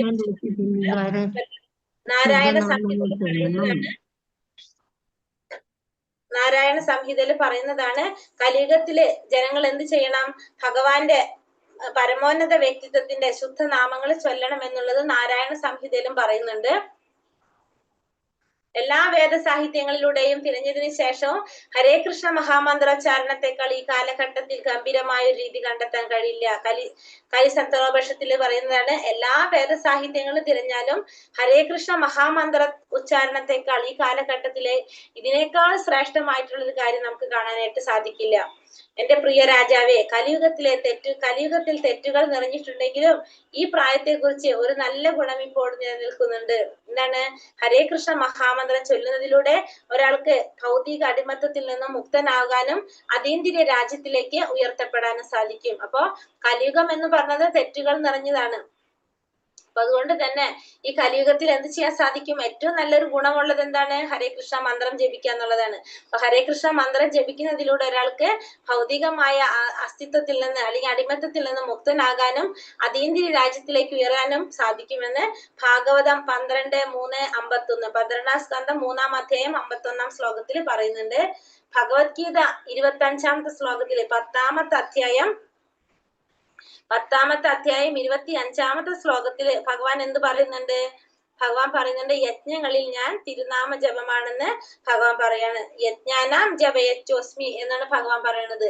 അപ്പൊ യജ്ഞങ്ങളില് ഭഗവാൻ തിരുനാമ ജപമാണെന്ന് 25-ാമത്തെ ശ്ലോകത്തിലും ഭഗവാൻ പറയുന്നുണ്ട്. എന്റെ ഭഗവാനെ, ദൈവത്തിന്റെ പരമോന്നത വ്യക്തിത്വമേ, അങ്ങയുടെ വിശുദ്ധ നാമത്തിൽ ജീവനുള്ള സത്തയ്ക്ക് എല്ലാ ഭൗതിക ഭാഗ്യങ്ങളും എല്ലാ ഭൗതിക എല്ലാ ഭാഗ്യവുമുണ്ട്. അതിനാൽ അങ്ങയ്ക്ക് കൃഷ്ണ, ഗോവിന്ദ എന്നിങ്ങനെ നിരവധി പേരുകളുണ്ട്. അവയുടെ എല്ലാ കഴിവുകളും ആ പേരിൽ നിക്ഷേപിച്ചിരിക്കുന്നു. അവിടെ അവ നിർമ്മിക്കുന്നതിനുള്ള കഠിനവും വേഗത്തിലുള്ളതുമായ നിയമങ്ങളെല്ലാം. അപ്പൊ ഭഗവാനോട് പറയുന്നതാണ്, ഇത് ചൈതന്യ മഹാപ്രഭുവിന്റെ സംഭാവന എന്ന് പറയുന്നത് ശിക്ഷാഷ്ടകം മാത്രമാണുള്ളത്. 8 അഷ്ടകങ്ങൾ, 8 ശ്ലോകങ്ങളുള്ളതാണത്, 8 സ്റ്റാൻസുകളുള്ളത്. അതാണ് ശിക്ഷാഷ്ടകം എന്നാണ് അത് അറിയപ്പെടുന്നത്, ചൈതന്യ മഹാപ്രഭുവിന്റെ. അത് മാത്രമാണ് അദ്ദേഹം നമുക്ക് തന്നിട്ടുള്ളത്. അപ്പൊ അതിൽ പറയുന്നത്, ഭഗവാന് ദൈവത്തിന്റെ പരമോന്നത വ്യക്തിത്വമേ, അങ്ങയുടെ വിശുദ്ധ നാമത്തില് എല്ലാ ഭാഗ്യവും ഉണ്ട്. അതിനാൽ അങ്ങയ്ക്ക് കൃഷ്ണ, ഗോവിന്ദ അങ്ങനെ നിരവധി പേരുകളും അങ്ങയ്ക്കുണ്ട്. അങ്ങയുടെ എല്ലാ കഴിവുകളും ആ പേരുകളിൽ നിക്ഷേപിച്ചു.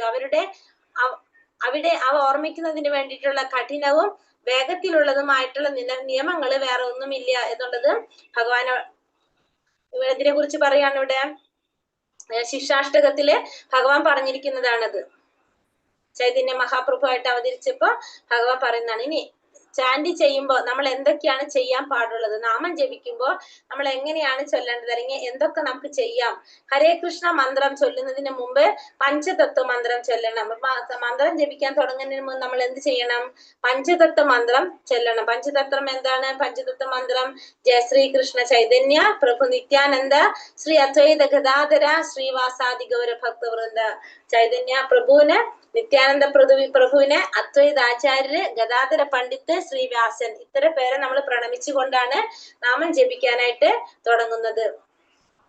മന്ത്രം ശ്രവിക്കുക, മന്ത്രം മന്ത്രം കേൾക്കാവുന്ന ഉച്ചത്തിൽ നമുക്ക് എത്രത്തോളം ചൊല്ലുമ്പോഴാണ് നമുക്ക് കേൾക്കാൻ സാധിക്കുന്നത്. അതുകൊണ്ട് കേട്ടുകൊണ്ട് വേണം നമ്മള് മന്ത്രം ജപിക്കാനായിട്ട്. ഓരോ പേരും വ്യക്തമായിട്ട് ഹരേ കൃഷ്ണ, ഹരേ രാമ എന്ന് വ്യക്തമായിട്ട് ഉച്ചരിക്കണം. അത് കൃഷ്ണ എന്ന് പറയുമ്പോ കൃഷ്ണ എന്ന് മുഴുവനും പറയണം, രാമ എന്ന് പറയുമ്പോ രാമ എന്ന് മുഴുവൻ പറയണം. അങ്ങനെയായിരിക്കണം ഉച്ചരിക്കേണ്ടത്. ആദരവോടെ, ഭക്തിയോടെ മന്ത്രിക്കണം. അപ്പൊ അതിന് ആദരവോടെ ഭജിക്കണം, അതുപോലെ തന്നെ നാമം ജപിക്കണം. ഭക്തിയോടെ അല്ലെങ്കിൽ ഭക്തിയോടെ മന്ത്രിക്കുക. അപ്പൊ ആദരവോടെ അല്ലെങ്കിൽ ഭക്തിയോടെ ആയിരിക്കണം നമ്മളിത് ചൊല്ലേണ്ടത്. നിങ്ങൾ ഏത് സ്ഥലത്തും എവിടെ ഇരുന്നിട്ട് നമുക്ക് എന്ത് ചെയ്യാം? ജപം ചെയ്യാനായിട്ട് സാധിക്കും. ഇരുന്നു കൊണ്ടോ നടന്നുകൊണ്ടോ ഏത് ദിശയിലും അഭിമുഖീകരിച്ച് നിങ്ങൾക്ക് ജപം ചെയ്യാം. അപ്പൊ എങ്ങനെ വേണമെങ്കിലും നമുക്ക് എവിടേക്ക് ഇരുന്നിട്ട് വേണമെങ്കിലും നമുക്ക് ജപിക്കാനായിട്ട് സാധിക്കും. ഇരുന്നു കൊണ്ടും നടന്നുകൊണ്ടൊക്കെ നമുക്ക് ജപിക്കാനായിട്ട് സാധിക്കും. ഏത് സ്ഥലത്തും ഇരുന്ന് നമുക്ക് ജപം ചെയ്യാം. എപ്പോ വേണമെങ്കിലും മഹാമന്ത്രം ചൊല്ലാം. മഹാമന്ത്രം ചൊല്ലുന്നതിന് പ്രത്യേക സമയമൊന്നുമില്ല. എപ്പോ വേണമെങ്കിലും നമുക്ക് മന്ത്രം ചൊല്ലാൻ സാധിക്കും. പക്ഷെ എന്നാലും ഏറ്റവും നല്ല സമയം ഏതാണ്? അതിരാവിലെ, ആ ബ്രഹ്മമുഹൂർത്തത്തിൽ മന്ത്രം ചൊല്ലുന്നതാണ് ഏറ്റവും നല്ലത്. ബ്രഹ്മമുഹൂർത്തം എന്ന് വെച്ചിട്ടുണ്ടെങ്കിൽ അതിരാവിലെയുള്ള സമയം, സൂര്യോദയത്തിന് ഒരു 1.5 മണിക്കൂർ മുന്നുള്ള സമയത്തിന് നമുക്ക് ബ്രഹ്മമുഹൂർത്തമായിട്ട് പറയാം. അപ്പൊ ആ സമയത്തൊക്കെ നാമം ജപിക്കുന്നത് ഏറ്റവും നല്ലതാണ്. കുളിക്കുന്നതിന് മുമ്പോ ശേഷമോ നമുക്ക് നാമം ജപിക്കുമ്പോ, രാവിലെ തന്നെ നമ്മൾ നാമം ജപിക്കാൻ തുടങ്ങുന്നവര് ഇപ്പൊ കുളിച്ചിട്ട് ജപിക്കണമെന്നില്ല. കാരണം നമുക്ക് അസുഖങ്ങളൊക്കെ വരാൻ സാധ്യതയുണ്ട്. അപ്പൊ നമുക്ക് കൈയും കാലും മുഖവും കഴുകിയിട്ട് നമുക്ക് ഇരുന്ന് എന്ത് ചെയ്യാം? നാമജപം നമുക്ക് തുടങ്ങാനായിട്ട് സാധിക്കും. മാതാജി, മഹാമന്ത്രം എന്ന് വെച്ചാൽ എന്തുവായിരുന്നു? അത് ഒന്നും കൂടി ഒന്ന് പറഞ്ഞു തരണേ. മഹാമന്ത്രം എന്ന് വെച്ചാ അതൊന്ന് പറഞ്ഞു തരണേ, ആ മന്ത്രം. മഹാമന്ത്രം ഹരേ കൃഷ്ണ കൃഷ്ണ കൃഷ്ണ ഹരേ ഹരേ, ഹരേ രാമ രാമ രാമ ഹരേ ഹരേ. ഇത് കഴിഞ്ഞിട്ട് ഇതിൽ വരുന്നുണ്ട് മാതാജി തന്നെ കേട്ടോ. എണ്ണം വെച്ച് മഹാമന്ത്രം ചൊല്ലുന്നത് ശുപാർശ ചെയ്യുന്നു. അപ്പൊ മന്ത്രം ചൊല്ലുമ്പോൾ നമ്മൾ എങ്ങനെയായിരിക്കണം ചൊല്ലേണ്ടത്? എണ്ണം വെച്ചിട്ട് വേണം മന്ത്രം ചൊല്ലാൻ. ഇന്നലെ ആരോ ക്ലാസ്സിന് മെസ്സേജ് ഇട്ടുണ്ടായിരുന്നു. മന്ത്രം ചൊല്ലുമ്പോ എണ്ണം വെച്ചിട്ട് വേണം മന്ത്രം ചൊല്ലാനായിട്ട്. കാരണം വെച്ചിട്ടുണ്ടെങ്കിൽ നമ്മൾ പറഞ്ഞു, എല്ലാവരുടെ കയ്യിലും എന്തുണ്ട്? എല്ലാ ദേവന്മാരുടെ കയ്യിലും ഒരു ജപമാലയുണ്ട്. എല്ലാവരും ഭഗവാന്റെ നാമം എണ്ണി ജപിക്കുന്നവരാണ്. അപ്പൊ അതുകൊണ്ട് തന്നെ എണ്ണം വെച്ചിട്ട് വേണം മഹാമന്ത്രം ചൊല്ലുമ്പോ നമ്മൾ എണ്ണം വെച്ച് ചൊല്ലാം. അതല്ലാത്ത സമയത്ത് നമ്മൾ ജോലികൾ ചെയ്യുമ്പോൾ ഭഗവാന്റെ നാമം ചൊല്ലുന്നവരുണ്ട്. അവിടെ നമുക്ക് എണ്ണത്തിന്റെ ആവശ്യമില്ല. അല്ലാതെ നമ്മൾ ജപമാലയിൽ എണ്ണം ചെയ്യുമ്പോൾ നമ്മൾ എന്ത് ചെയ്യാ? എണ്ണം വെച്ചിട്ട് നമ്മൾ ചെയ്യാനായിട്ട് ശ്രമിക്കണം. ഹരേ കൃഷ്ണ മഹാമന്ത്രം ദിവസേന 108 തവണയെങ്കിലും ജപിക്കണം. അപ്പൊ ഒന്നും പറ്റില്ലെങ്കിൽ നമ്മൾ ഒരു ദിവസം 108 തവണയെങ്കിലും ഭഗവാന്റെ നാമം ജപിച്ചിരിക്കണം. മന്ത്രം എന്താണ്? ഹരേ കൃഷ്ണ കൃഷ്ണ കൃഷ്ണ ഹരേ ഹരേ, ഹരേ രാമ രാമ രാമ ഹരേ ഹരേ.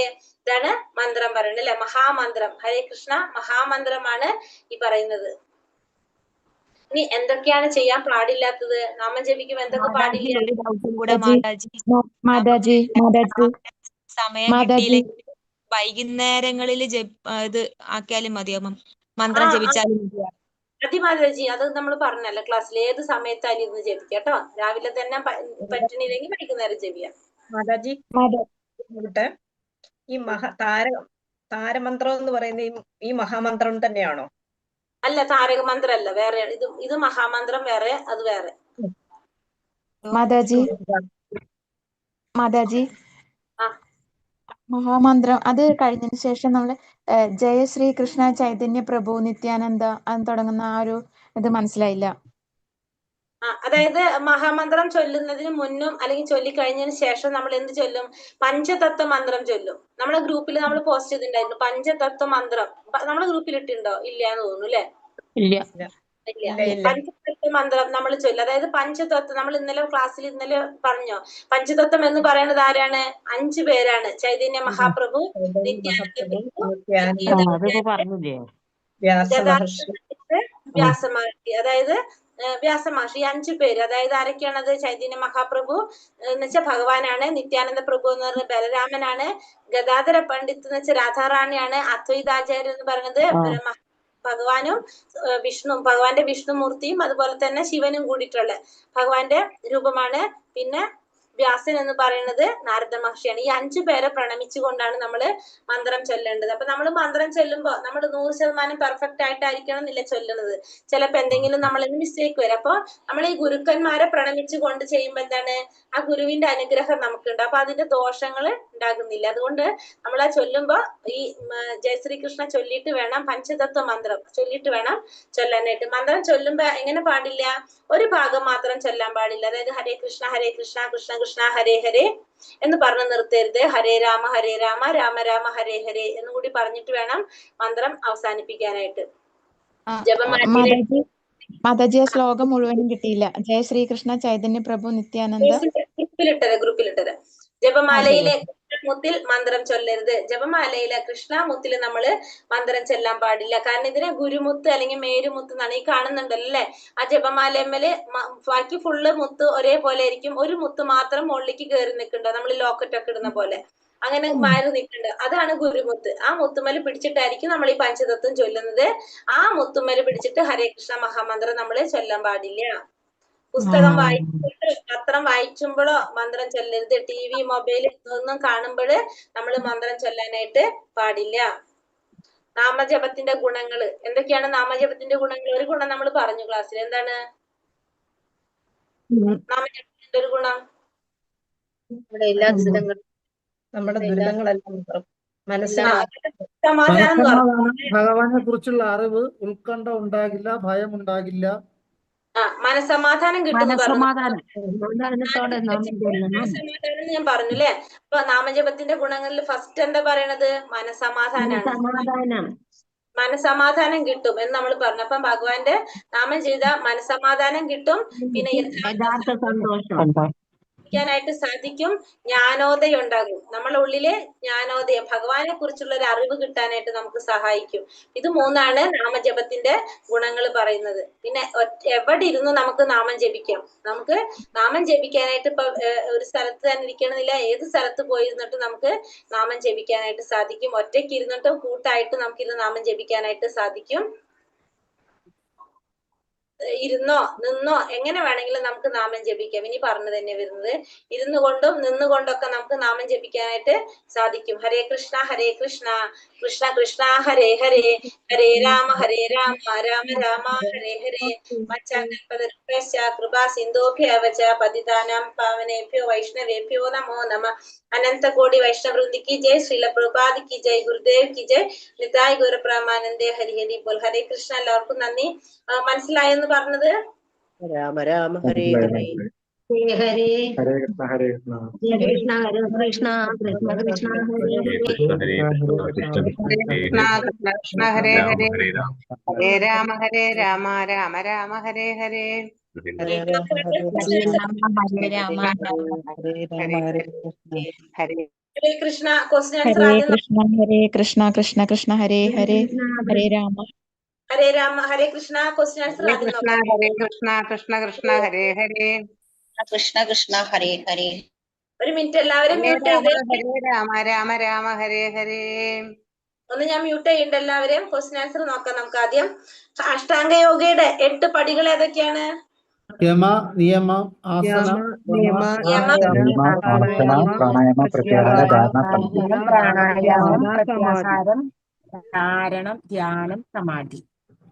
ഏതൊക്കെയാണ്? യമ, നിയമ, ആസന, പ്രാണായാമം, പ്രത്യാഹാരം, ധാരണ, ധ്യാന, സമാധി. സമാധി. അല്ലേ? രണ്ടാമത്തത് ഭക്തനായ ആത്മാവിന്റെ ഉറ്റമിത്രവും ശത്രുവുമാരാണ്? ആർക്കെല്ലാം യോഗിയാവാൻ കഴിയില്ല എന്നാണ് ഭഗവാൻ പറയുന്നത്? വളരെ കുറച്ച് മാത്രം ഭക്ഷിക്കുന്നവർക്കും ഏറെ ഭക്ഷിക്കുന്നവർക്കും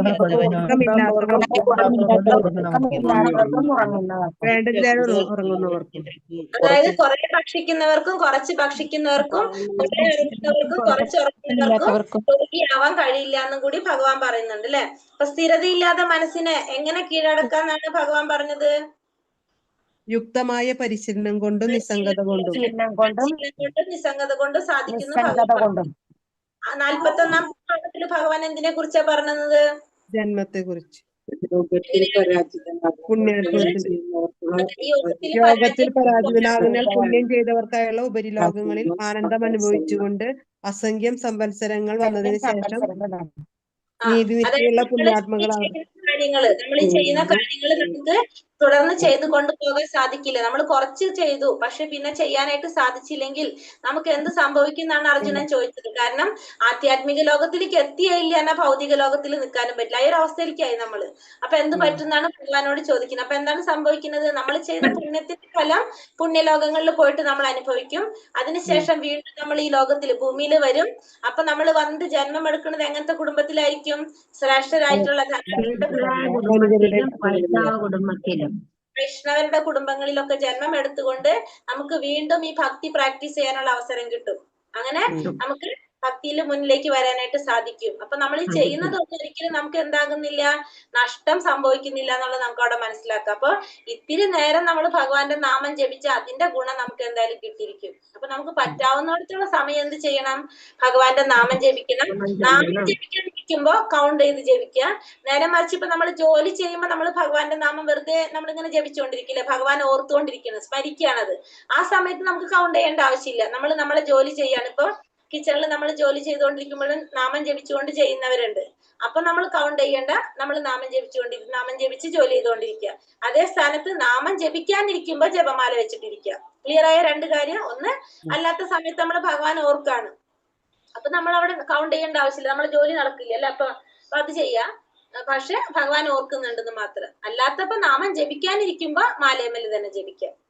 പിന്നെ യോഗികളിൽ വെച്ച് ഏറ്റവും ഉത്തമനായ യോഗി ആരാണെന്നാണ് ഭഗവാൻ പറഞ്ഞത്? പൂർണ്ണ വിശ്വാസത്തോടെ എന്നിൽ നിന്ന് നിലകൊള്ളുകയും എന്നിൽ തന്നെ ധ്യാനിച്ചുകൊണ്ട് പ്രേമപൂർവ്വം എന്റെ ദിവ്യ സേവനത്തിൽ ഏർപ്പെട്ടുകൊണ്ടിരിക്കുകയും ചെയ്യുന്നവനാണ് യോഗി. പൂർണ്ണ വിശ്വാസത്തോടെ ഭഗവാനിൽ നിലകൊള്ളുന്നവനാണ് അല്ലെ യഥാർത്ഥ യോഗി എന്ന് പറയുന്നത്. പിന്നെ ഭഗവാനെ ധ്യാനിച്ചുകൊണ്ടിരിക്കുകയാണ്, ഭഗവാന് സേവനം ചെയ്തുകൊണ്ടിരിക്കുന്ന ആ വ്യക്തിയാണ്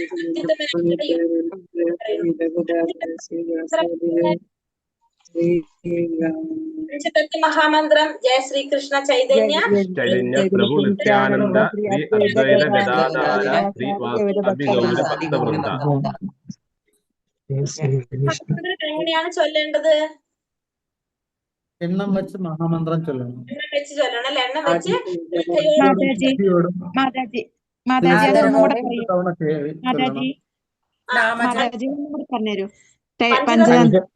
പഞ്ചതത്വ മഹാമന്ത്രം ഒന്ന് പറയാനത് എഴുതാനാണോ?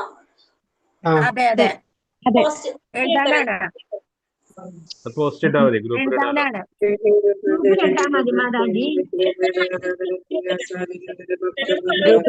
ഗ്രൂപ്പിലിട്ടാ മതി മാതാജി. അത് ഗ്രൂപ്പിലിടാം. ചൊല്ലേണ്ടതല്ല, അത് തെറ്റും. നമ്മൾ പറയുമ്പോ ചിലപ്പോ എഴുതിയെടുക്കുന്ന തെറ്റിയാൽ അത് ഗ്രൂപ്പിലിട്ടാ കേട്ടോ. അപ്പൊ പഞ്ചതത്വ മന്ത്രം മഹാമന്ത്രം ചൊല്ലേണ്ടത് നമുക്ക് കേൾക്കേണ്ട രീതിയിലായിരിക്കണം ചൊല്ലേണ്ടത്. ശ്രദ്ധയോട് കൂടി ചൊല്ലണം.